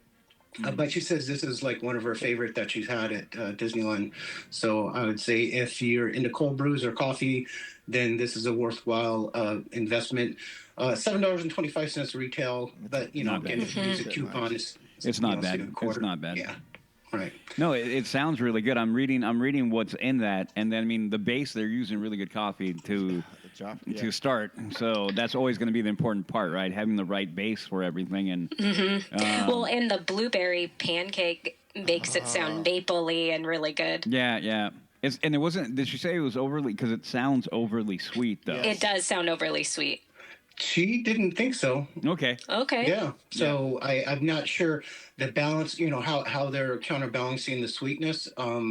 Maybe just because they only put a little bit of all the ingredients, and then that way it doesn't overwhelm the coffee. What garnish is on top of it? Cinnamon Toast Crunch. Oh, seriously? I mean, they call it cinnamon flavored cereal crumble, but I was just like, oh yeah. We know Cinnamon Toast Crunch. Like, hey, we're running out of the cereal caramel. I'm like, go to the store and go get a box of. Yeah. Well, I think anything with Cinnamon Toast Crunch, it might taste good. And that's automatically like super sweet to me. No, but I see the brown butter and was it Demerara? I can't even read that. Demerara syrup. Yeah. I'm not sure what that is, to be honest. Maybe that's going to be what they're using to cut down on the sweetness, because everything else in there, I mean, maple syrup, the oat milk is not so bad. Blueberry sweet cream. Yeah. It sounds sweet, but it looks really good.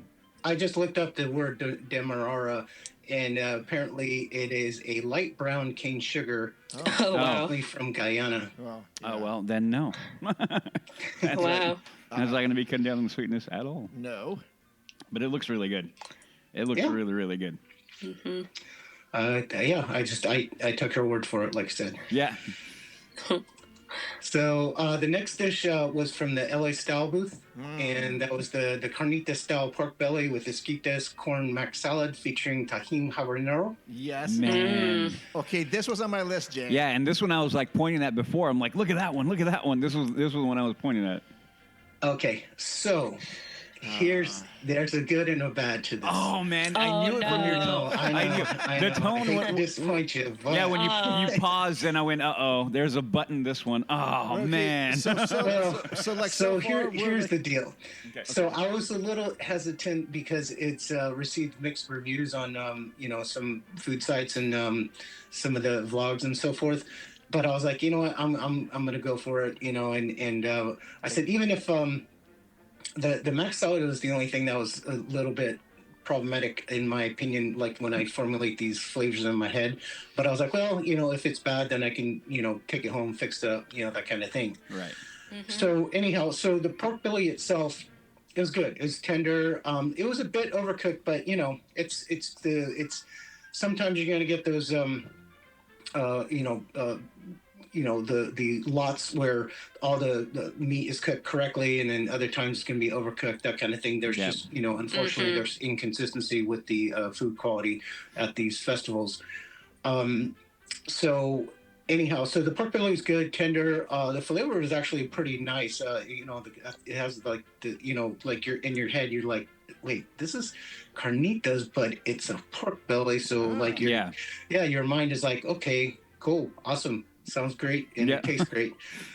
Now, the thing for me was the mac salad was an epic fail. Epic? Wow. I even took it home. I try to manipulate it. I try to add a little seasoning, a little more other ingredients, and it just, in my opinion, maybe some people like it, but the problem is that it. So first off, some people will be intimidated by the tajin habanero. It does have a little heat, but it's not overwhelming. That's pulling me in. Secondly, the corn with the mac salad it was just kind of like it just didn't work. You know what I mean? It's not a good combination. The other aspect of it was that they put in some of the queso fresco, but it was like crumbly. It was weird. So like it almost tasted grainy. So when you're biting into the mac salad, instead of getting, a nice creamy flavor from the mayonnaise, you're kind of like, wait a second, what's this grainy stuff that's inside the texture here? And it just, it doesn't really add too much flavor. And that's the thing that was like an issue for me. And that's why I personally didn't enjoy that, and that's why I call it the epic fail, because it just really it sounded promising, but unfortunately disappointed in the end. So it sounds to me like it was a lot of texture difficulties, like with the corn not matching up with that, and then having that cheese in there. Also the corn, with the mac salad was a bit weird because corn is sweet, and I don't like sweet with my savory as much. I mean, it's you can mix and match, in certain instances or whatever. But when it comes to mac salad, I don't like the sweet with savory. That's why, like mac salads, I'm very particular about. The ones from Hawaii, I love those. But like the mac salads you get at the grocery store, Hawaiian Reese's, macaroni. What that brand is they sell? Which one? No, I don't know. Like Reese's? Oh, I don't even know. Yeah, the ones that come in that generic tub that you buy for like $4 and you take it to a picnic because whatever. It looks good on the table, but that's about it. Yeah, no, the Hawaiian mac salad is. So Jay, you think like Hawaiian mac salad would have just gone a lot better with this? Well, yeah, but it wouldn't have paired well with the carnitas style flavor of the pork belly. They've had the pork belly in the past, and they did one that was kind of Hawaiian style. The mac salad, when they did that, was Hawaiian style as well, but it was, I don't know, but it wasn't the same. It was like somebody, who's never been to Hawaii try to recreate a Hawaiian mac salad. Oh, yeah. They don't really know what the true flavor should be. Mm-hmm. That's too bad. Okay. Yeah, Shoot. It is. But hey, it was $9, and we used a coupon, so we saved $2 with the coupon. There you go. Yeah. And then the next one, also at the LA style booth, was the Baja style fish taco, but it's actually a plant-based fish fillet instead of a regular fish fillet. Oh, wow. So it's not real fish. No. And so this one, I really wanted to love it, man. I like plant-based food, really. I do. Okay. I think it's a great, I think, 50 to 100 years from now, people will look at us like, why did you kill all those cows and kill those pigs and stuff like that when you could have had something else? Because they're good. I understand, but, diets change over time and so forth. But regardless, so I gave this a shot. I was hesitant, and like I said, I wanted to love it. Again, this was one of those dishes where it got mixed reviews. Mm-hmm. And when I bit into it, so first off, the tortilla was raw and cold, and that's just. Oh, I can tell from the picture. That was I was just pointing to the tortilla. Yeah, like it's not folded. Right, exactly. That's nice, yeah. And so the next issue was that the cabbage slaw, the cilantro lime crema, they were in the pico de gallo. They were all good. Everything, all the elements inside were good. The only problem was the fish fillet itself. Okay. And it was basically like biting into like fish flavored cardboard. Oh. Yeah, it was not good. And what was it supposed to simulate, like a cod? Yeah, it was supposed to simulate a cod, but no. And what was the plant base, like something soy? I don't know. They didn't describe how it was made, and I probably don't want to know at this point. Oh man! I know the garnish looks really good on it. Very fresh. If they used a real fish fillet, fried fish fillet, or actually, to be honest, they could use grilled fish as well because it was that good. And just like, I understand they're trying to experiment with the plant-based stuff, but maybe they went a little too far on this one. Yeah. I've had way, way, way, way too much plant-based food in my life, and I think I'm never going to really like. Yeah, because for a while there is only vegetarian, blah blah blah blah blah, and it was a lot of soy based, and I'm like, anytime I see that now, I'm like, pass. Whoa, no, pass. Automatically, like I can't. I know it's me. I'm willing to try it. But he just said it tastes like cardboard. Well, I could have told you it tastes like cardboard. Yeah, not now. I like when there's plant-based stuff, but not where it's like fake meats, where it's just a high veggie or adding, like chickpeas into something. I like more of that. Yeah, I agree. Mm-hmm. So Okay, now I'm curious. You're still gonna try it, Mark? No, I'm not. Okay, no, there we go. This wasn't on my list. You've warded them off. So far Saved them. we're like 1 for 4. With One Jay. for 4? No, 2. We have No. 2. No. the cold brew and the And the ice cream. old-fashioned, Those are good. Yeah. ice cream. Okay. You're yeah, okay. All right. Next food item here. So since we were in that area over there by the Hollywood backlot, we decided to check out the Studio Catering Company. Again, this is not on the standard menu, but they do have this particular dish, the chicken lollipop. Yeah. And that's being served at that location. So this one was good, but not great. Really? The thing is that, so first off, the chicken itself, it's a chicken drumstick. I mean, don't call it a lollipop, just I mean, it sounds novel and everything like that. It does. Kids would be like, oh my god, a chicken lollipop. Yeah. It's candy. The reality is, it's just all it is a chicken leg with the bottom portion, scraped off or whatever, the skin and so forth. But the mashed potatoes themselves, it was odd. It was so weird. Like, I love mashed potatoes. I mean, y'all know me. I'm a potato freak. Yeah. And so when I see mashed potatoes, I'm like, oh yeah.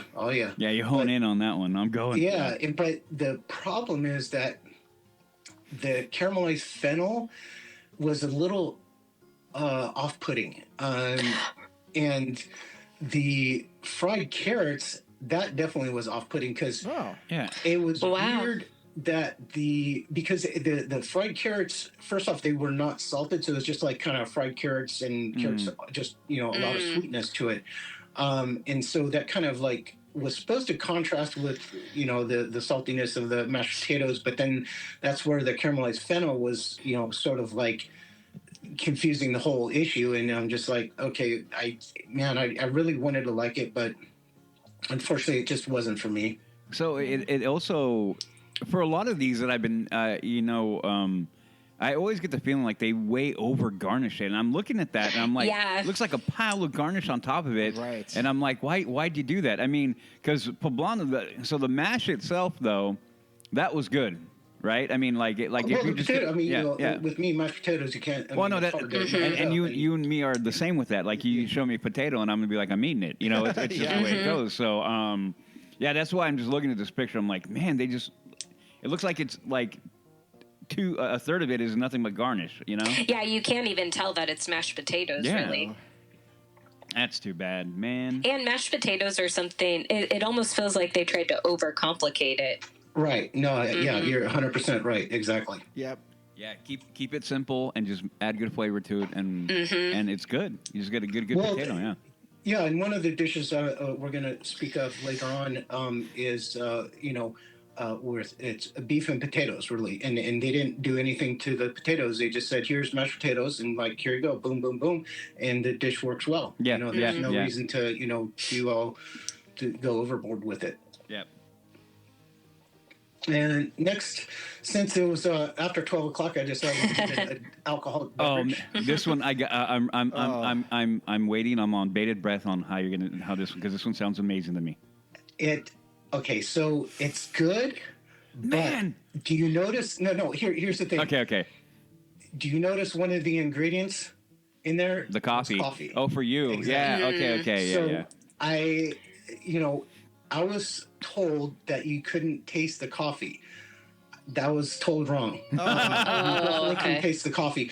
It's just subtle. So, and I'm more sensitive to it than other people would be. Right. So don't take my word for it, because the peanut butter and jelly flavoring was there, but because the coffee was there, it was like almost, the coffee was a bit overpowering for me. Gotcha. Now, for other people who are used to drinking coffee or cold brews or that kind of thing, you'll be like, I don't notice any coffee, So my wife tried it and she's like, well, yeah, I can kind of detect a little coffee, but since I'm more sensitive, that's the reason.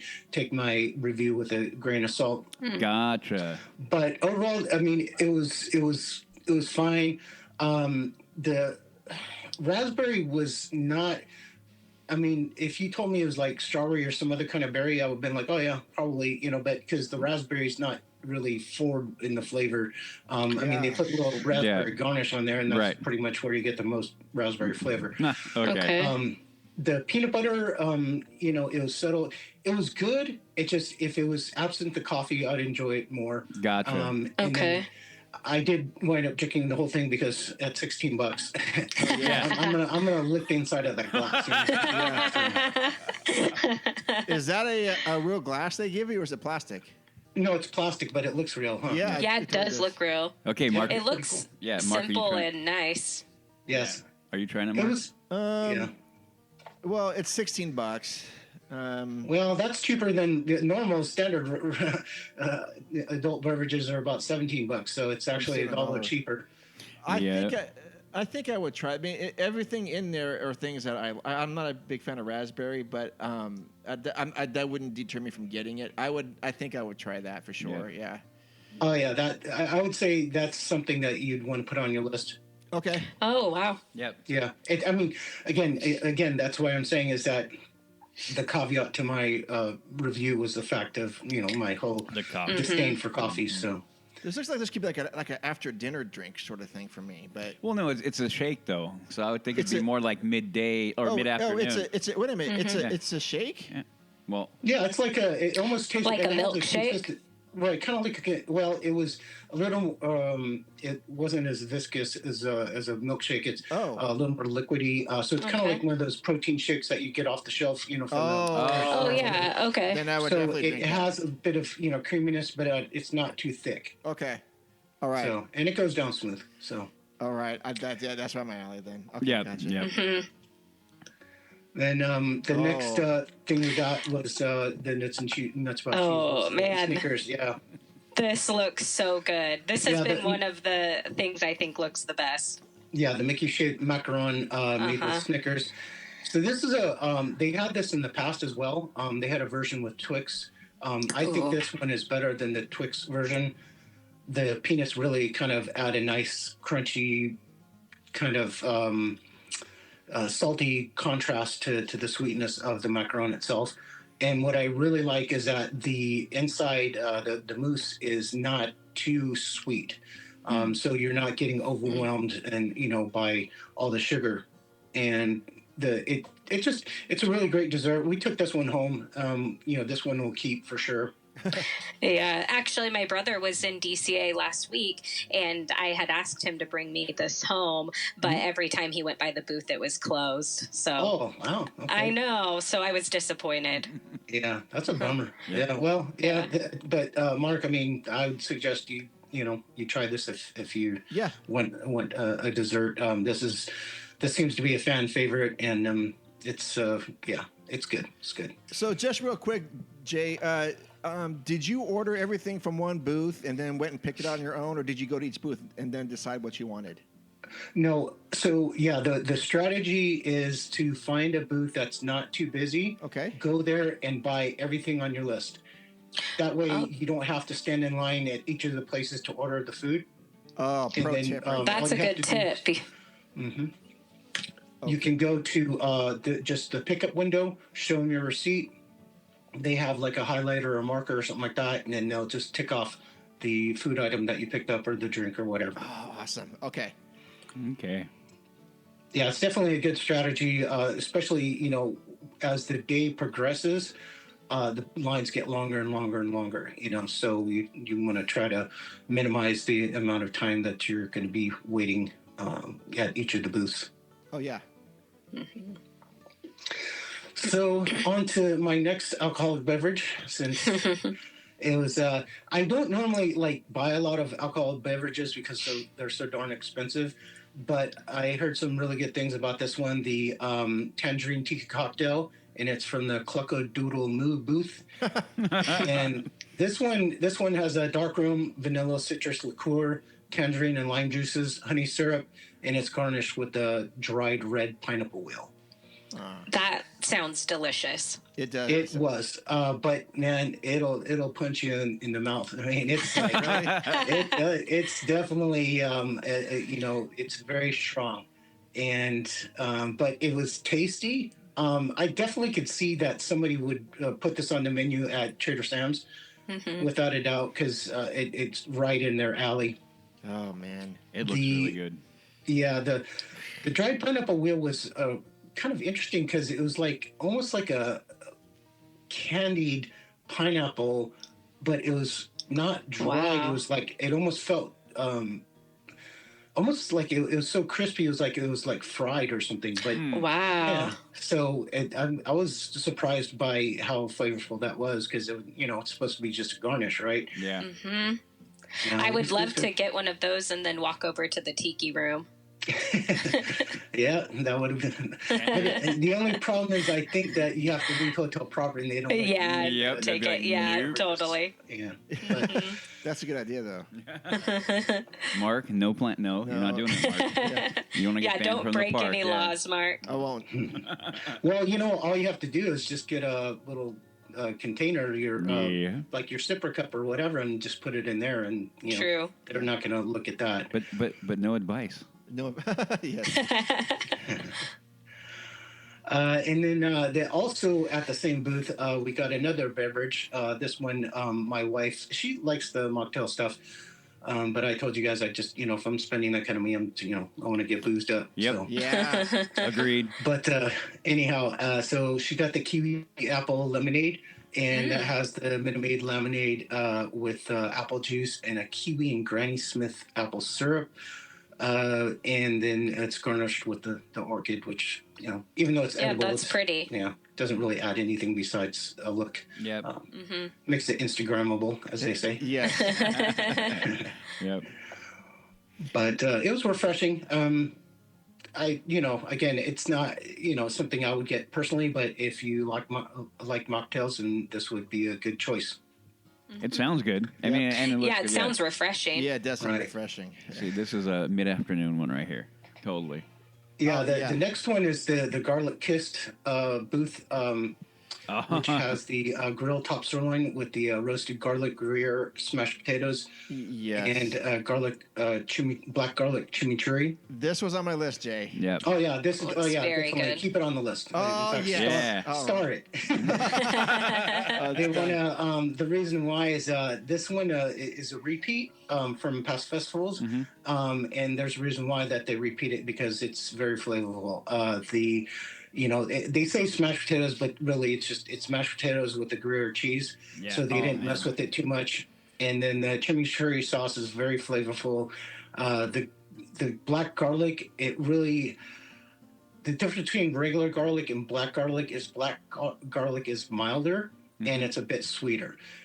So you're not going to be, like overwhelmed by too much garlic and, just pretty much have vampires stay away from you 100 miles away, that kind of thing. And the beef is tender. It's good. It's again, because it's a festival booth, it's meat was just slightly overcooked, which that's kind of the expectation in my opinion. Yeah. That looks really good. Oh man. Yeah. That's another one we took home because we only had so much real estate. But yeah, it keeps and you don't even have to separate things. You just put it in a container and then heat it in the microwave for like a minute and a half, 2 minutes or whatever, depending on your microwave. Man, that looks really good. Well, I'm glad that one's good because that was one of the ones I was curious about. Yeah. Oh, And then we're going to the next one, which was a bit of a disappointment. So we went to the highs, and then we're kind of going.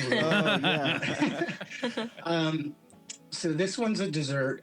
It's the olive oil cake glazed with lemon curd and topped with a vanilla bean chantilly. Finished with fresh candied lemon, strawberry crunch, and lemon lime gelée. See, I would totally be into this. I know, me too. It sounds so good. I love lemon. Yep. So here's the issue with this dish. It was from the deluxe booth, by the way. So the thing is that all the components are there, but the only issue is that the lemon, the olive oil cake is what kind of like threw everything off. Because it was served cold. Olive oil, when you taste olive oil, you either do it room temperature or it's cooked with something, right? It's because the reason why is because you want the fruitiness of the olive to kind of, blossom in your mouth, and you want to really taste that olive oil flavor. When it's cold, you don't have that reaction. And so that's the reason why that, and then if anything, it almost makes the cake taste greasy, which is kind of weird. The lemon flavor was good. It was fine. The strawberry crunch honestly did nothing for it. It's just more of a decoration than a contributor to the flavor. The lemon lime gelée was good. I mean, it was just kind of there. It looked nice. Looked pretty, but again, it's just kind of like that little small square. So is that what that is? Not too much. Too much to contribute to the overall dish itself. But what I would think would be a strategy is maybe that if you're staying there at a hotel or whatever, is just take it back to your room and then let the cake warm up a bit. You know what I mean? Don't put it in the microwave, but let it get up to room temperature. We ate it there because we were kind of worried about the cream, but the vanilla bean chantilly.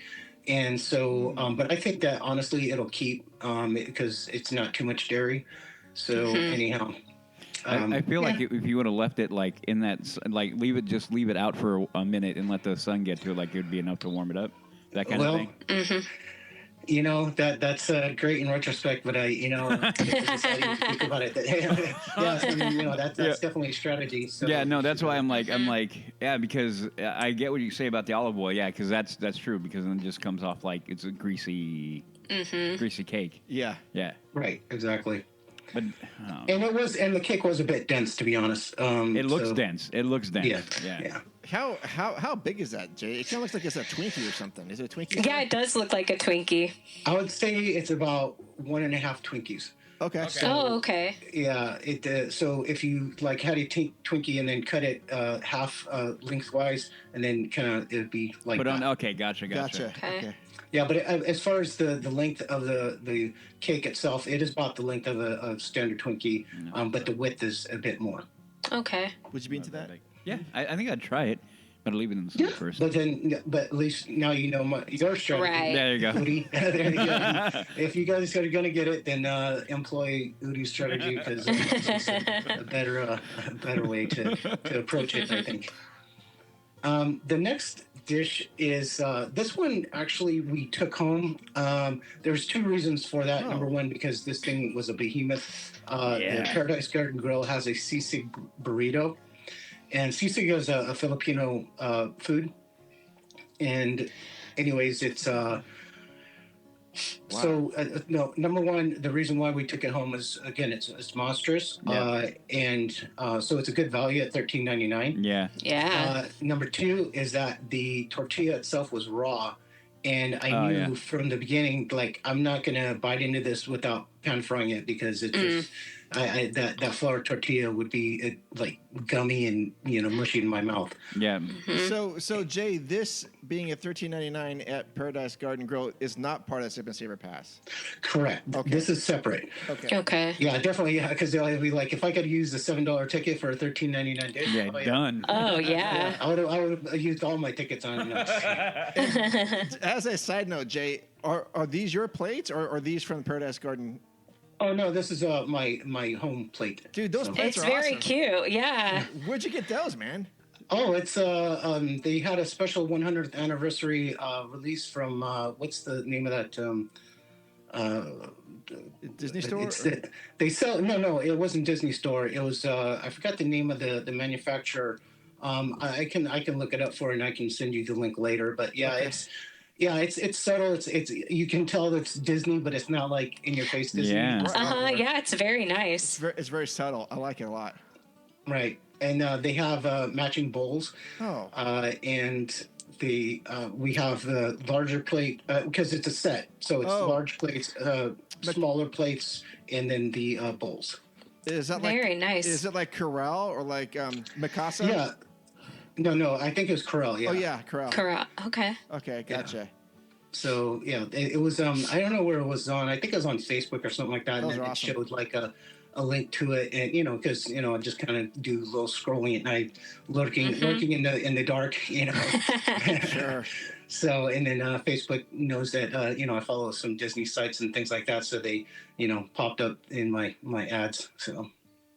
Yeah. But so as far as the flavor of this, man, it was pretty good. It was the only problem is that it was the insides. You can tell like it was seafood flavor, but it was very subtle and it's almost monotone.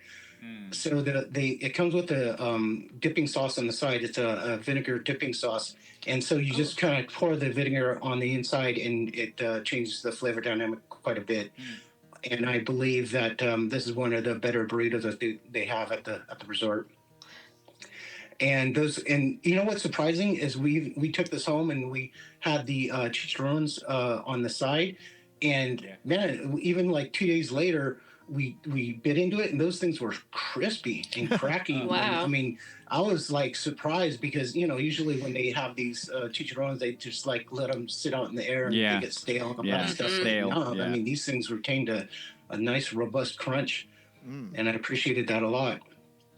But yeah, so I would say that if you're going to get this, if you're not gonna, I wouldn't eat it at the park. I'd say that you'd want to take it home and then again do what I did, which is pan fry the flour tortilla, because it'll definitely lend more flavor to the overall dish. It's funny how a lot of people don't realize like you have to like basically warm up and cook the tortilla. It's much better than just having it like like tons of burritos you have here. Yeah. They get gummy and they get like if you actually cook them, it's so much better.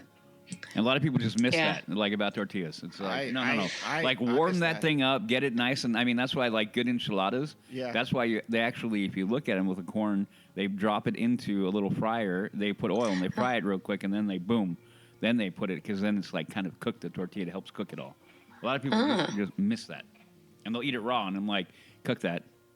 Well, that's why, like at all the up. fast food places, they have all these chicken wraps and things like that, but really all it is just a raw tortilla. You know what I mean? And I don't ever get those things. Only if I was starving would I consider it. Yeah, but it's one of those. Otherwise, it's a waste. Yeah, a lot of people don't know that. Yep. Didn't know that. Yep.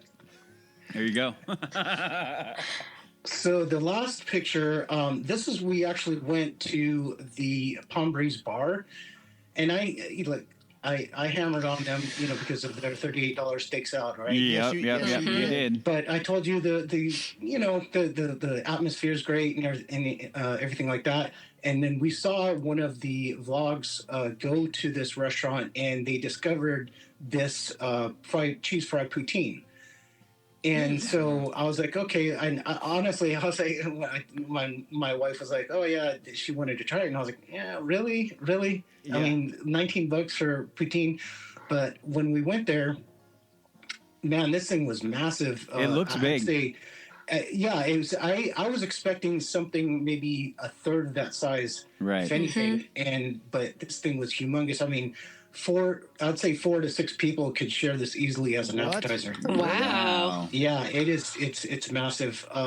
I did my best because we ate a little bit, but we kind of saved our stomach space for this particular dish because we knew. Well, first off, because it was so expensive. Secondly, because of the other foods, we wanted to save it and try it at home or whatever. So that's we decided to kind of focus on this one as our main meal. What did you say the price point was? $19. Okay, 19. Right. That's a really good deal for $19. It is. Well, at first I thought, people. I was thinking because of that place being so expensive, it was just going to be a small portion for $19. But no, this is. Yeah, I was pleasantly surprised when they brought out that bowl, and I was like, "Oh, is that for us?" I was like, "Man." So, the fries were crispy. The gravy was very unctuous. It's flavorful. The cheese, it was good. It was, I don't know, man. It was, it was perfectly executed. I was pleasantly surprised by this. I did my best to kind of salvage what I could, like scraped off some of the cheese and the gravy and stuff like that to the side and save some of the fries so we could reheat it. And I was okay. I wasn't able to save all the fries, but we did have leftovers, and I did okay with the our little toaster oven and microwave. So it looks really good. It looks really good.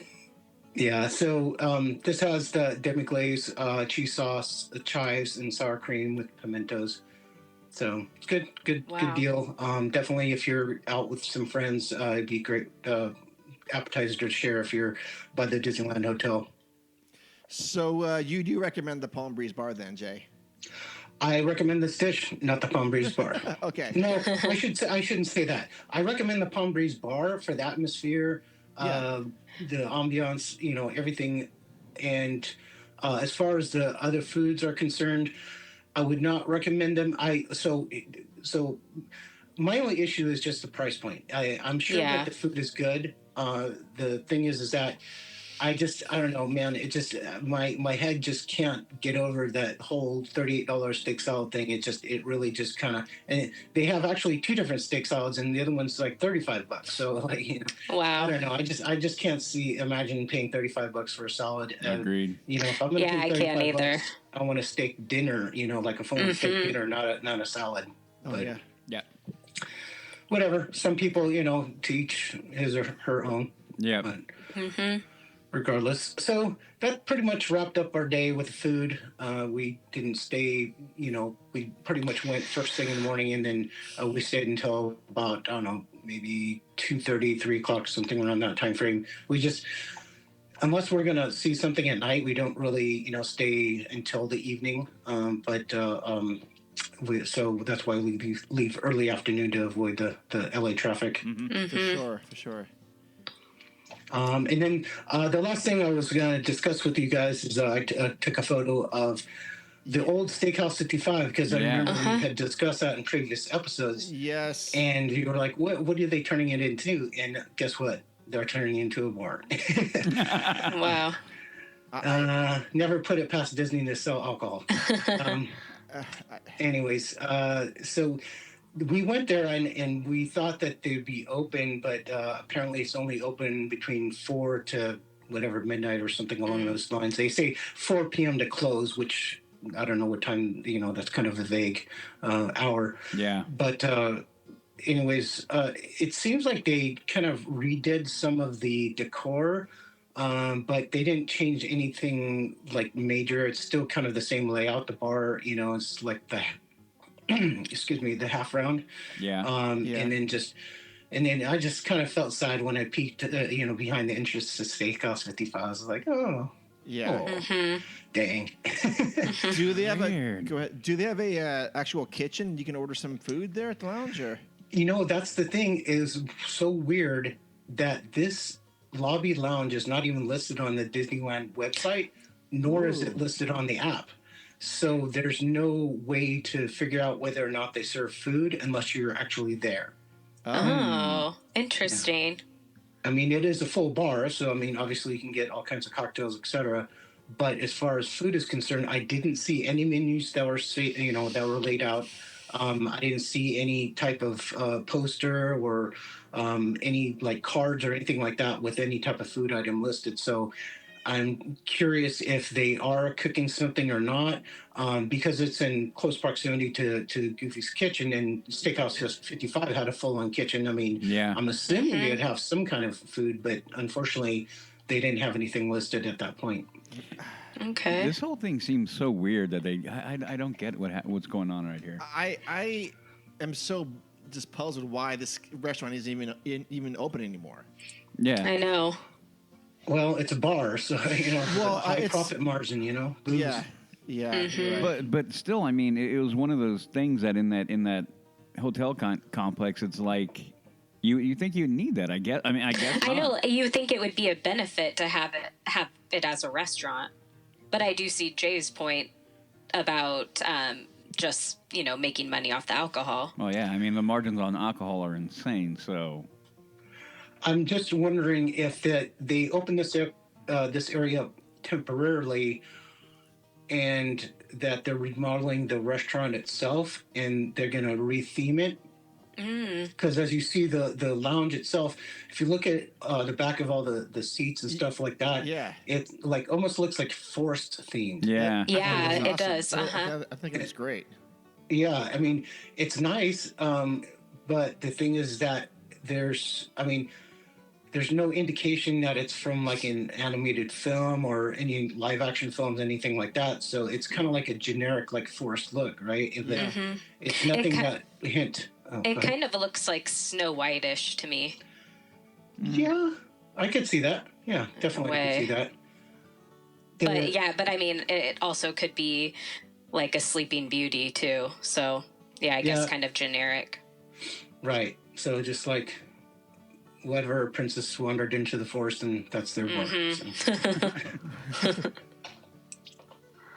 Anyhow, so yeah, that was kind of like a kind of a weird situation. Like I said, no menu, no like real like indication of what the theme is going to be, like, you know, that type of thing. I mean, lobby lounge is such a generic name. Yeah, it is. It's like who. I don't know, what are we going to call it? It's in the lobby, I guess. It's a lounge. Okay, lobby. I mean, yeah. See, and these are the things that are, to me, always, I get so, like, this is so underwhelming. Like, Disney, do better. Like, do at least have something. Yeah. I don't know. It just seems odd to me. That's why I wonder what would I feel like there's a piece of the puzzle we're not getting. Yeah, I mean, honestly, you can insert this bar into any hotel, you know, any resort across the world, and it'd fit right in. Mm-hmm. Yeah, because looking at it, it's like generic bar, like. Right. Yeah. Exactly. So, anyhow, hopefully you guys enjoyed my report there. Absolutely enjoyed it. Yes, any other questions about I'm hungry. That's the thing, Becky. Anytime Jay comes on, have some snacks or something, because Definitely. Yeah, like have ready. Like I leave here and I know where I'm going for lunch ready. So. Yeah, it's crazy. So overall, your general feel, it's still pretty much worth effort, energy to go and enjoy these things. Oh yeah, all the Food and Wine festivals, you know, regardless if it's, you know, I was not as happy with the Festival of Holidays as much. So they did a little bit better with the food menu this time, and also during the Lunar New Year Fest, they did a good job as well. Yep. And I just hope that they maintain, you know, the variety of selections and so forth, because it just, you know, it's food is the first word in Food and Wine Fest, right? Yeah. And you know, just don't get it twisted. You know what I mean? Don't make it, you know, Kraft mac and cheese. You know, it's Kraft cheese and macaroni or whatever, that kind of thing. You know, just don't try to, you know, like make the concept all about, you know, selling liquor. Yeah. Right. Yeah. Definitely. So that's always a concern, and we talk about that. You know, the consistency and everything, and making sure that they maintain a high level and keep it fresh, keep it you know, interesting. Yep. And keep it worth your value on top of it too. Mm-hmm. Yeah. Sure. Right. So that's awesome. Well, I'm glad. Thank you for that, because I'm glad that you gave us those. I mean, Mark is going to be enjoying that in a couple weeks. You know, if there's something else that catches your eye, Mark, let me know. And it might be something that I've tried in the past. Like I said, they've been having some repeats. Yeah. So just, you know, we try to change it up a bit. Like I said, we did get a couple of repeats in terms of the, you know, the garlic steak, you know, the chimichurri. But, you know, other than that, we try to kind of switch things up and try new stuff every time. But, so, and if anybody, you know, wants to ask me as well, you know, they can DM me or whatever on Instagram. So that's fine. Yeah. Was there anything that as you're moving around and then you kind of saw it and said maybe next time, or that maybe, you know, made you kind of think, I want to try that one? 'Cause there's a lot of stuff. That's why I mean, because you plan, you're coordinated on how you and what you're going to go eat, you and your wife. Mm-hmm. Right. And so that's why I'm always curious, is like, do you ever did you see something that made me Yes, go because like, you have to make sacrifices. Exactly. You know, again, I'm just going to have to eat that. I'm going to have to buy it. It's only so big. Yeah. And, you know, like we try to be judicious about our consumption, So the thing that I also do a lot of research before I even go to the Food and Wine Festival. Like I read the food blogs online. I see people's vlogs or whatever. The ones that go to the parks, and they're the ones that the ones who want to create content, the content creators or whatever that want to be there on the very first day. I don't want to be there on the first day because number one, the crowds are crazy. Yeah. Number two, it's like I got to be having to like navigate my way and through the maze of other content creators, because just seems like a bunch of people think that they are good content creators, and even though they're probably not. Anyways, so the thing is that just have a strategy when you go. As far as like other things that we were thinking of trying was the shrimp papas locas, which is the cheddar bacon potatoes with jalapeno cheese sauce and chipotle shrimp. We're debating whether or not we wanted to get the chile relleno empanada, but ultimately we decided against that. But one of the repeats that I would say is good, Mark, if you haven't had it before, is the barbecue beef brisket slider. I was going to ask about that. Oh, yeah. That's at the Clucka Doodle Moo, and they seem to bring that back year after year. Okay. And let's see. There was also something that like was on the we were debating because of the mixed reviews, but they had the cheese pizza flavored wings. Yeah, I don't know. Yeah, I mean, again, I like to be adventurous, right? So, I'll be down. But at the same time, it's, one of those things that ultimately we're like, nah, because people were saying it was like, what did they equate it to? Oh my gosh. Something like Cheetos on, like Cheetos crumbles on like a chicken wing or something, or something to that effect. Anyways, so we were like, nah, it's all right. Okay. All right, Mark, you got to try chile relleno empanada. Well, I'm gonna try that. I'm gonna try that slider for sure. That's on the list. That one's a winner for sure. And we could get that year after year, but it's again trying to change things up. And we had 8 tickets. We wound up using all 8, and then we bought an additional just dish on its own because it wasn't worth getting another four tickets. For sure. Do you ever see some of these dishes making their way into like the restaurants? Like this one, I keep looking at this one. The garlic kiss, the garlic top sirloin with roasted garlic. Yeah, the one with that thing looks like that should be over at like Carthay Circle or something. I have never seen it, but maybe someday they will. Yeah. Or at least a variation of it, because this one is more of it's, although it's not an appetizer, but it's like an appetizer size. Right. Okay. So they can make a bigger, like a full-on meal. Just add some, vegetables on the side or something along those lines. Yeah. But yeah, definitely. I mean, and then also the restaurant would be able to cook the meat better as well. Very true. Very true. Yeah. Yeah, for sure. But yeah, I definitely could see this Carthay Circle restaurant for sure. Yeah, and other things too. I mean, the chile relleno, the empanada. I could see that going over at Rancho del Zocalo and that kind of thing. So I mean, a lot of these things are interchangeable. It's just a matter of, I guess if it's popular enough, they'll probably do it. But I don't know who runs the numbers and analytics and things like that. Yeah. So. Right on. Other than that, it was a good time. Nice atmosphere. Always get those those cover bands and things like that. It just kind of adds to the atmosphere, and it's a nice way to relax. Without having to the hustle and bustle of getting onto attractions and things like that. Just a leisurely stroll, sort of like a micro-sized Epcot. Oh, for sure. See, do you ever go on any attractions when you go in there? Do you go at all? Yeah. Yeah, I mean, so you're breaking it up in between. Yeah. It just depends. So here's the deal. So we dedicate some days where we go like hardcore on the attractions, and that's what we spend our time on. Other days like this, we spend most of the time on the food and the atmosphere. So we don't want That's nice. Like especially some of the attractions, like you eat and then you get on it and you're like, Yeah. Oh yeah. Because your stomach's full and you get in some of the more thrilling attractions, it just makes you feel a little queasy and sick. Let's just try to guess what Jay's top 3 attractions are at DCA. Each of us get one guess. I'm gonna say one thing I think for sure is probably Radiator Springs Racers is on the list. That's a must do. See, then mine's gonna be Mission Breakout. Oh, After a heavy meal. I was thinking that. After a heavy meal. does Jay like Mission Breakout or not? Look, yeah.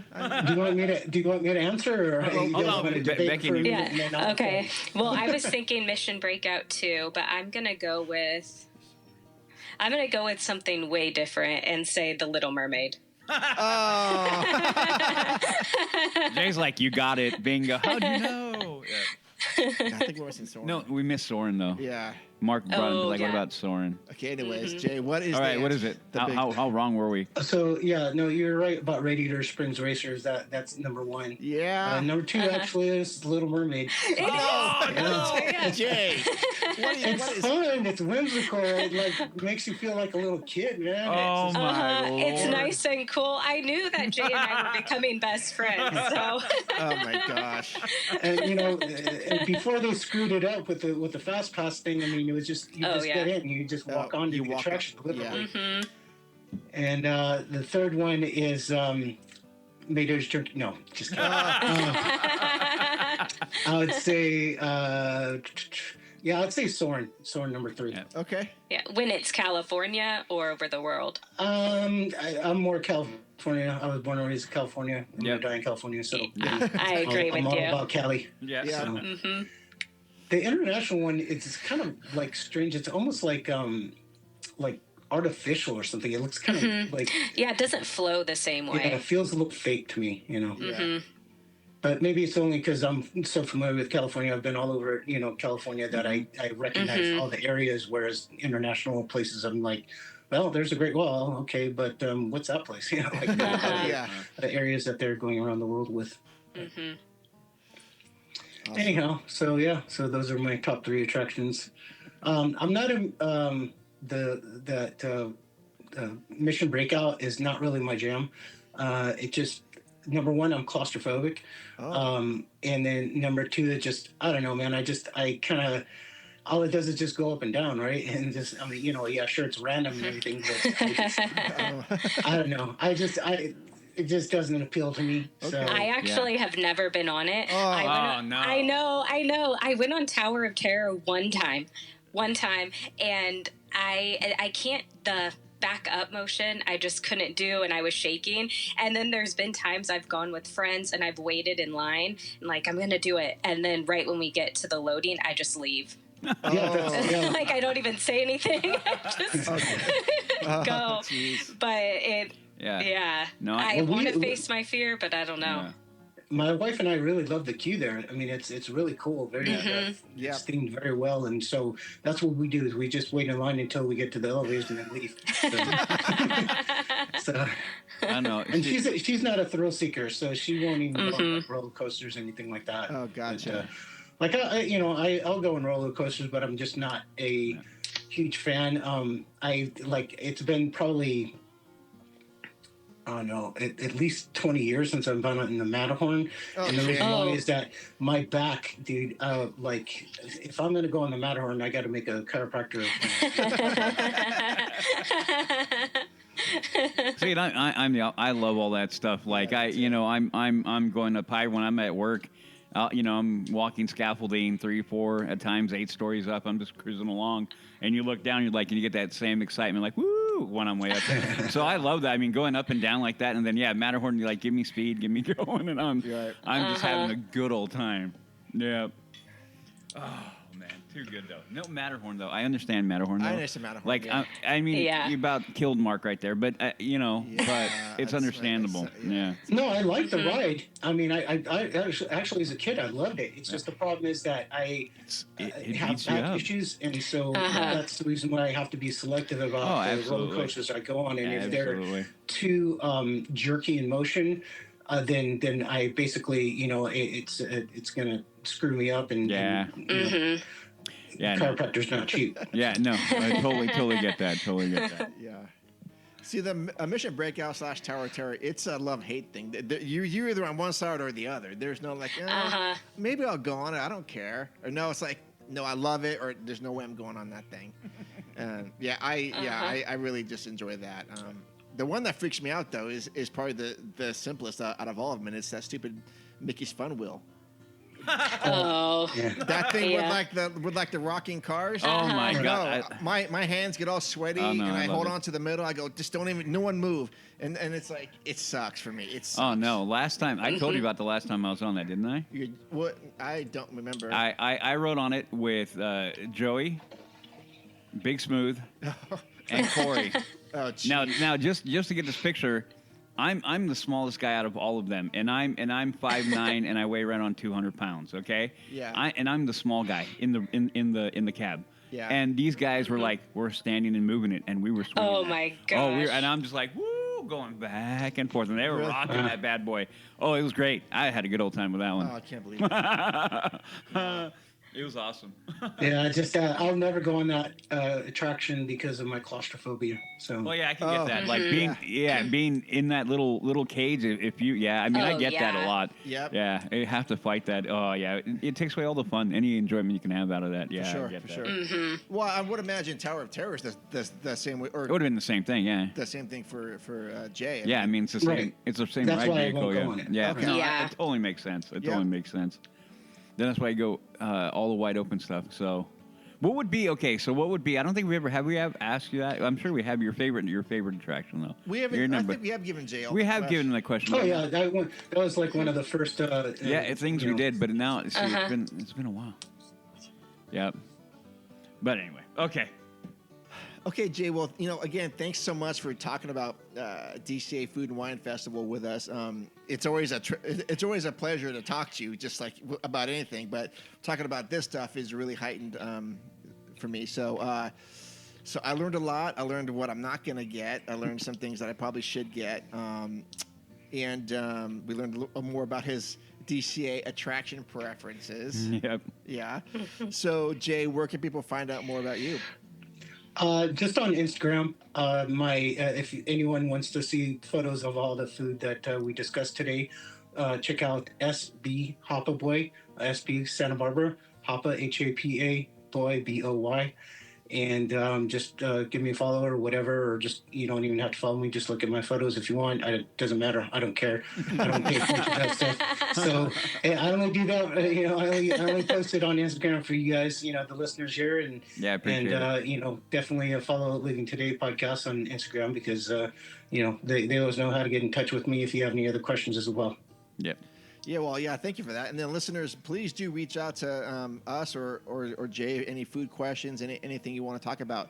He's got a wealth of knowledge far beyond what we have, or at least what I have. So, yes. All right. As always, Jay, thank you so much for hanging out with us, spending some of your time. All right. Thank you, guys. Take care. Have a great day. Thank you. Have a good night. Thank you. Bye.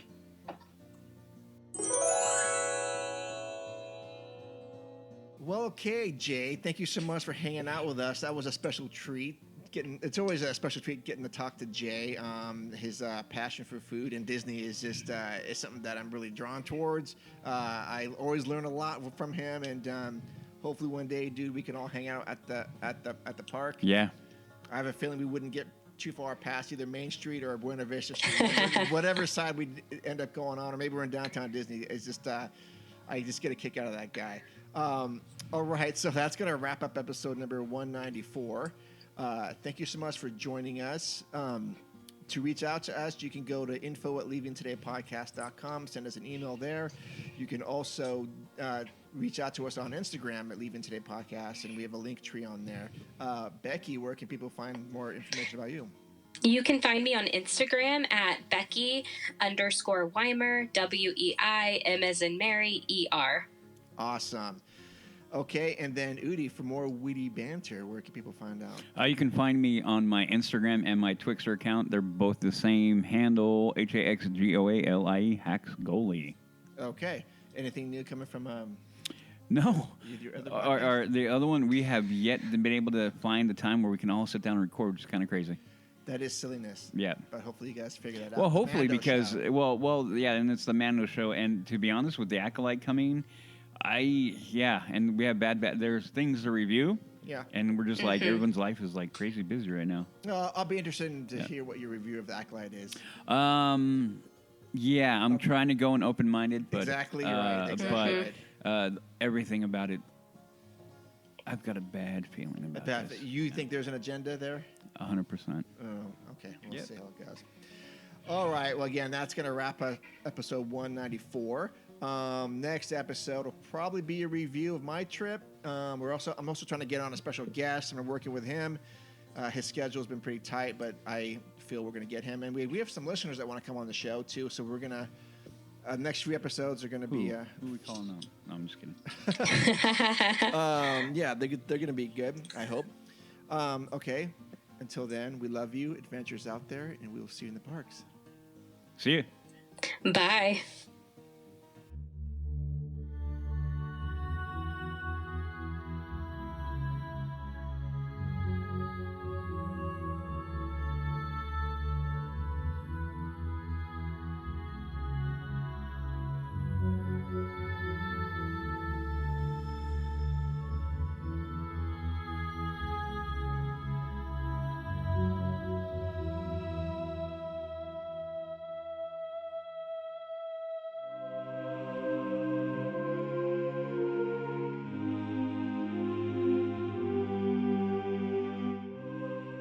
Boom, boom. Holy Ghost. I'm recording you now. Boom, boom, boom. Waffles. You gotta name that show. Boom, boom, boom. Holy Ghost. All right. It's like a breath of fresh air. I like it.